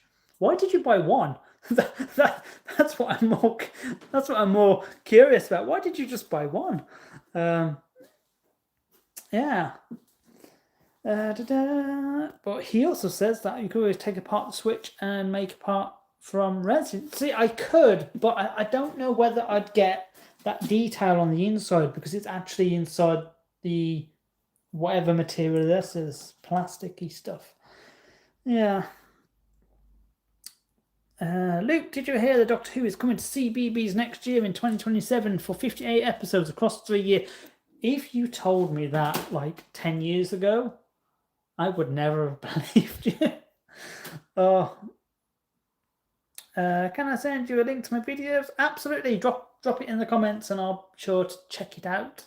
Yeah, I always watch fan films. I always watch people's stuff. I want to see what everyone's doing. Yeah, keep the dream alive. Another super chat. Oh my goodness! Thank you so much, Sherlock UK. Yeah, I've just answered your question before I saw the super chat. But yeah, absolutely. Send me the link. Yeah, just drop it in one of the comments. I'll see. I see all the comments anyway. So yeah. The spooky verse, what I like about the spiraling Time Lord to pieces is that it looks like a DNA strand, which I try to include in my TARDIS rotor design. Gives the TARDIS an organic life feeling. Yeah, that is true. Yeah, it does look like a DNA strand. It's meant to be sort of like a helix spiral thing, but yeah, I guess it would look like that as well. Yeah, very cool. Oh my god, another super chat. Thank you so much. $20. My goodness. So that's BellBoz13. Thank you for the super chat. And the comment says, I wish I had a proper Switch to send you for the console. I still wanted to show support, so maybe this will buy you something from Bob's Bits or eBay. Lol. LOL. Can't wait to see your future stuff. Well, thank you very much. Yeah, I mean, I've got a couple of friends in America. I could always ask them to sort of ship it out to me, but it feels like an extreme necessity to spend so much money on one Switch. I will work something out. But thank you very much for the super chat. I will sure spend those $20 on something TARDIS-y. And that can be your contribution to the TARDIS. Yeah, I mean, one thing I will point out is that obviously we have a Patreon and YouTube members and stuff, and we get so many generous people supporting us, and that's amazing. That's great. And the one thing I will mention is all that money that we get from you guys, that really does, honestly, really helps us do this as a living. I don't spend any of that in here because I genuinely truly believe like this is for me more than the fan series at some point. Once the fan series is done and dusted, this will still be here, and this will be my fidget spinner for the future. So yeah, like I don't believe using your guys' money to fund this. So all that money sort of it goes directly into the fan series and into like locations. As mentioned earlier, we want to hire a location, and sometimes it's like £350 an hour. So it's very expensive and it's not financially feasible. Don't make fan films, they're expensive. I'm just like contradicting myself with messages here, but yeah. But yeah, honestly, I do appreciate everyone's support. It means so much, so much. Like, to know that people genuinely do believe in the cause and the stories that we're telling, and want to support us. It really, like it's mad because, like, we don't know each other. Like, I'm just a guy going on the internet in my shed doing TARDIS stuff and pretending to be Doctor Who, and you guys want to see more of that, and I couldn't ask for anything else. So honestly, thank you all for supporting in any ways you can, by whether you watch a video or whether you're a member or Patreon. All that support really, really does help us out, because then we can hire really cool locations and we can actually buy food for people when we have to have long days on set and people get a bit groggy, and we like to feed people. But yeah, sorry that was very long-winded. Rory says, I can't even remember. I think I got it and a bunch of light switches from car boot. It was a random switch I found on eBay. I'll get looking for a second, boss. Be gone with you, Rory. Go and search for my switches. Oh, yeah. Honestly, like, I've tried looking on eBay. There's just none in the UK. It's really bizarre. I don't know how this guy even got them in the first. He must have imported them from America, because it was the same person who actually gave us these. Not that one. This one, because this is the plastic one. And these have been discontinued, so I physically can't get these anymore. So I had to have them laser cut in wood, which actually came out better. And I should really replace all those. That's future Luke's problem. Future Luke's going to hate past Luke so much. I say that, but then when I was taking down the TARDIS the other day, I was like, oh wow, past Luke really thought about future Luke. How generous of him. Yeah. Sophie says, use my contribution for whatever you want, even if it's a pizza. Thank you for the pizza, Sophie. Oh, yeah. Like I say, it just, honestly, like, doing the fan series is like traveling and getting people from A to B, and then like food and drinks, then props and locations, and so much stuff. It costs. It's unreal. So yeah, honestly, it really helps. It really helps. DW2012 will win the tender for real. Yeah, I'm just going to use all the Patreon money and the members' money and just buy Doctor. Oh, that would be hilarious. We all bought Doctor Who, we just didn't realise. Oh. Has there ever been a component on your past TARDISes that you dislike? Well, funnily enough, yes, there's been one on this TARDIS. So there used to be a big panel going across here with all blue buttons on. I thought it looked cool, and then I looked at it and I thought that looked stupid. I hated it, so I took it all off and replaced it with this. So yeah, which looks so much nicer. Yeah, there's always been something on the TARDIS that I've never been happy about or thought looked a bit rubbish. So yeah, I don't think there's any more.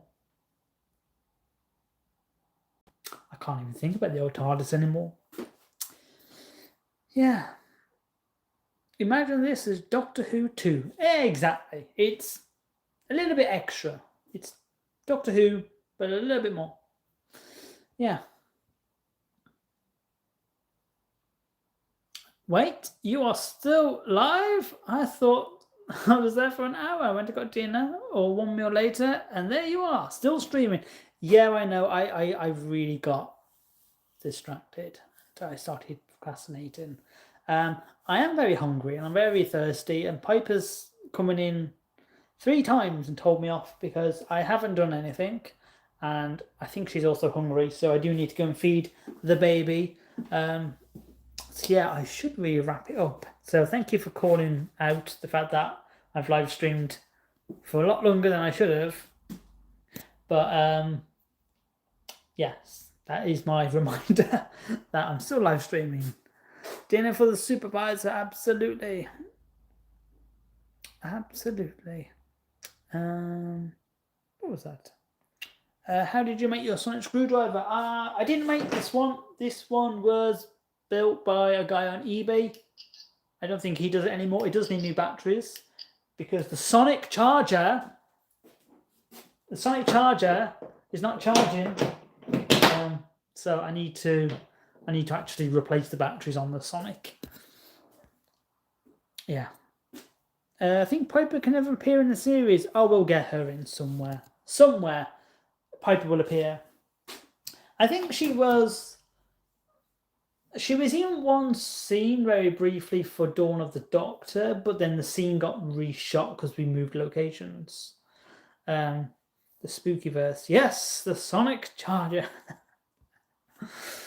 Oh, gosh. Right. I think I'm going to call it a night for you guys. I've still got a lot to do. I've got to have food. I've got a 3D print. I've got to feed the baby. I was meant to work out today, and I didn't do it. Tomorrow's problem. Right, guys. So, yeah, I feel like the spooky verse is just going to be like commenting about sonic chargers in every video now. Anyway, I'm going to head off, guys, but thank you very much for everyone who tuned in and listened to me ramble about a lot of things that I actually don't know what I'm talking about, but I just pretend to know because it's fun that way. But it's been lovely talking to you all.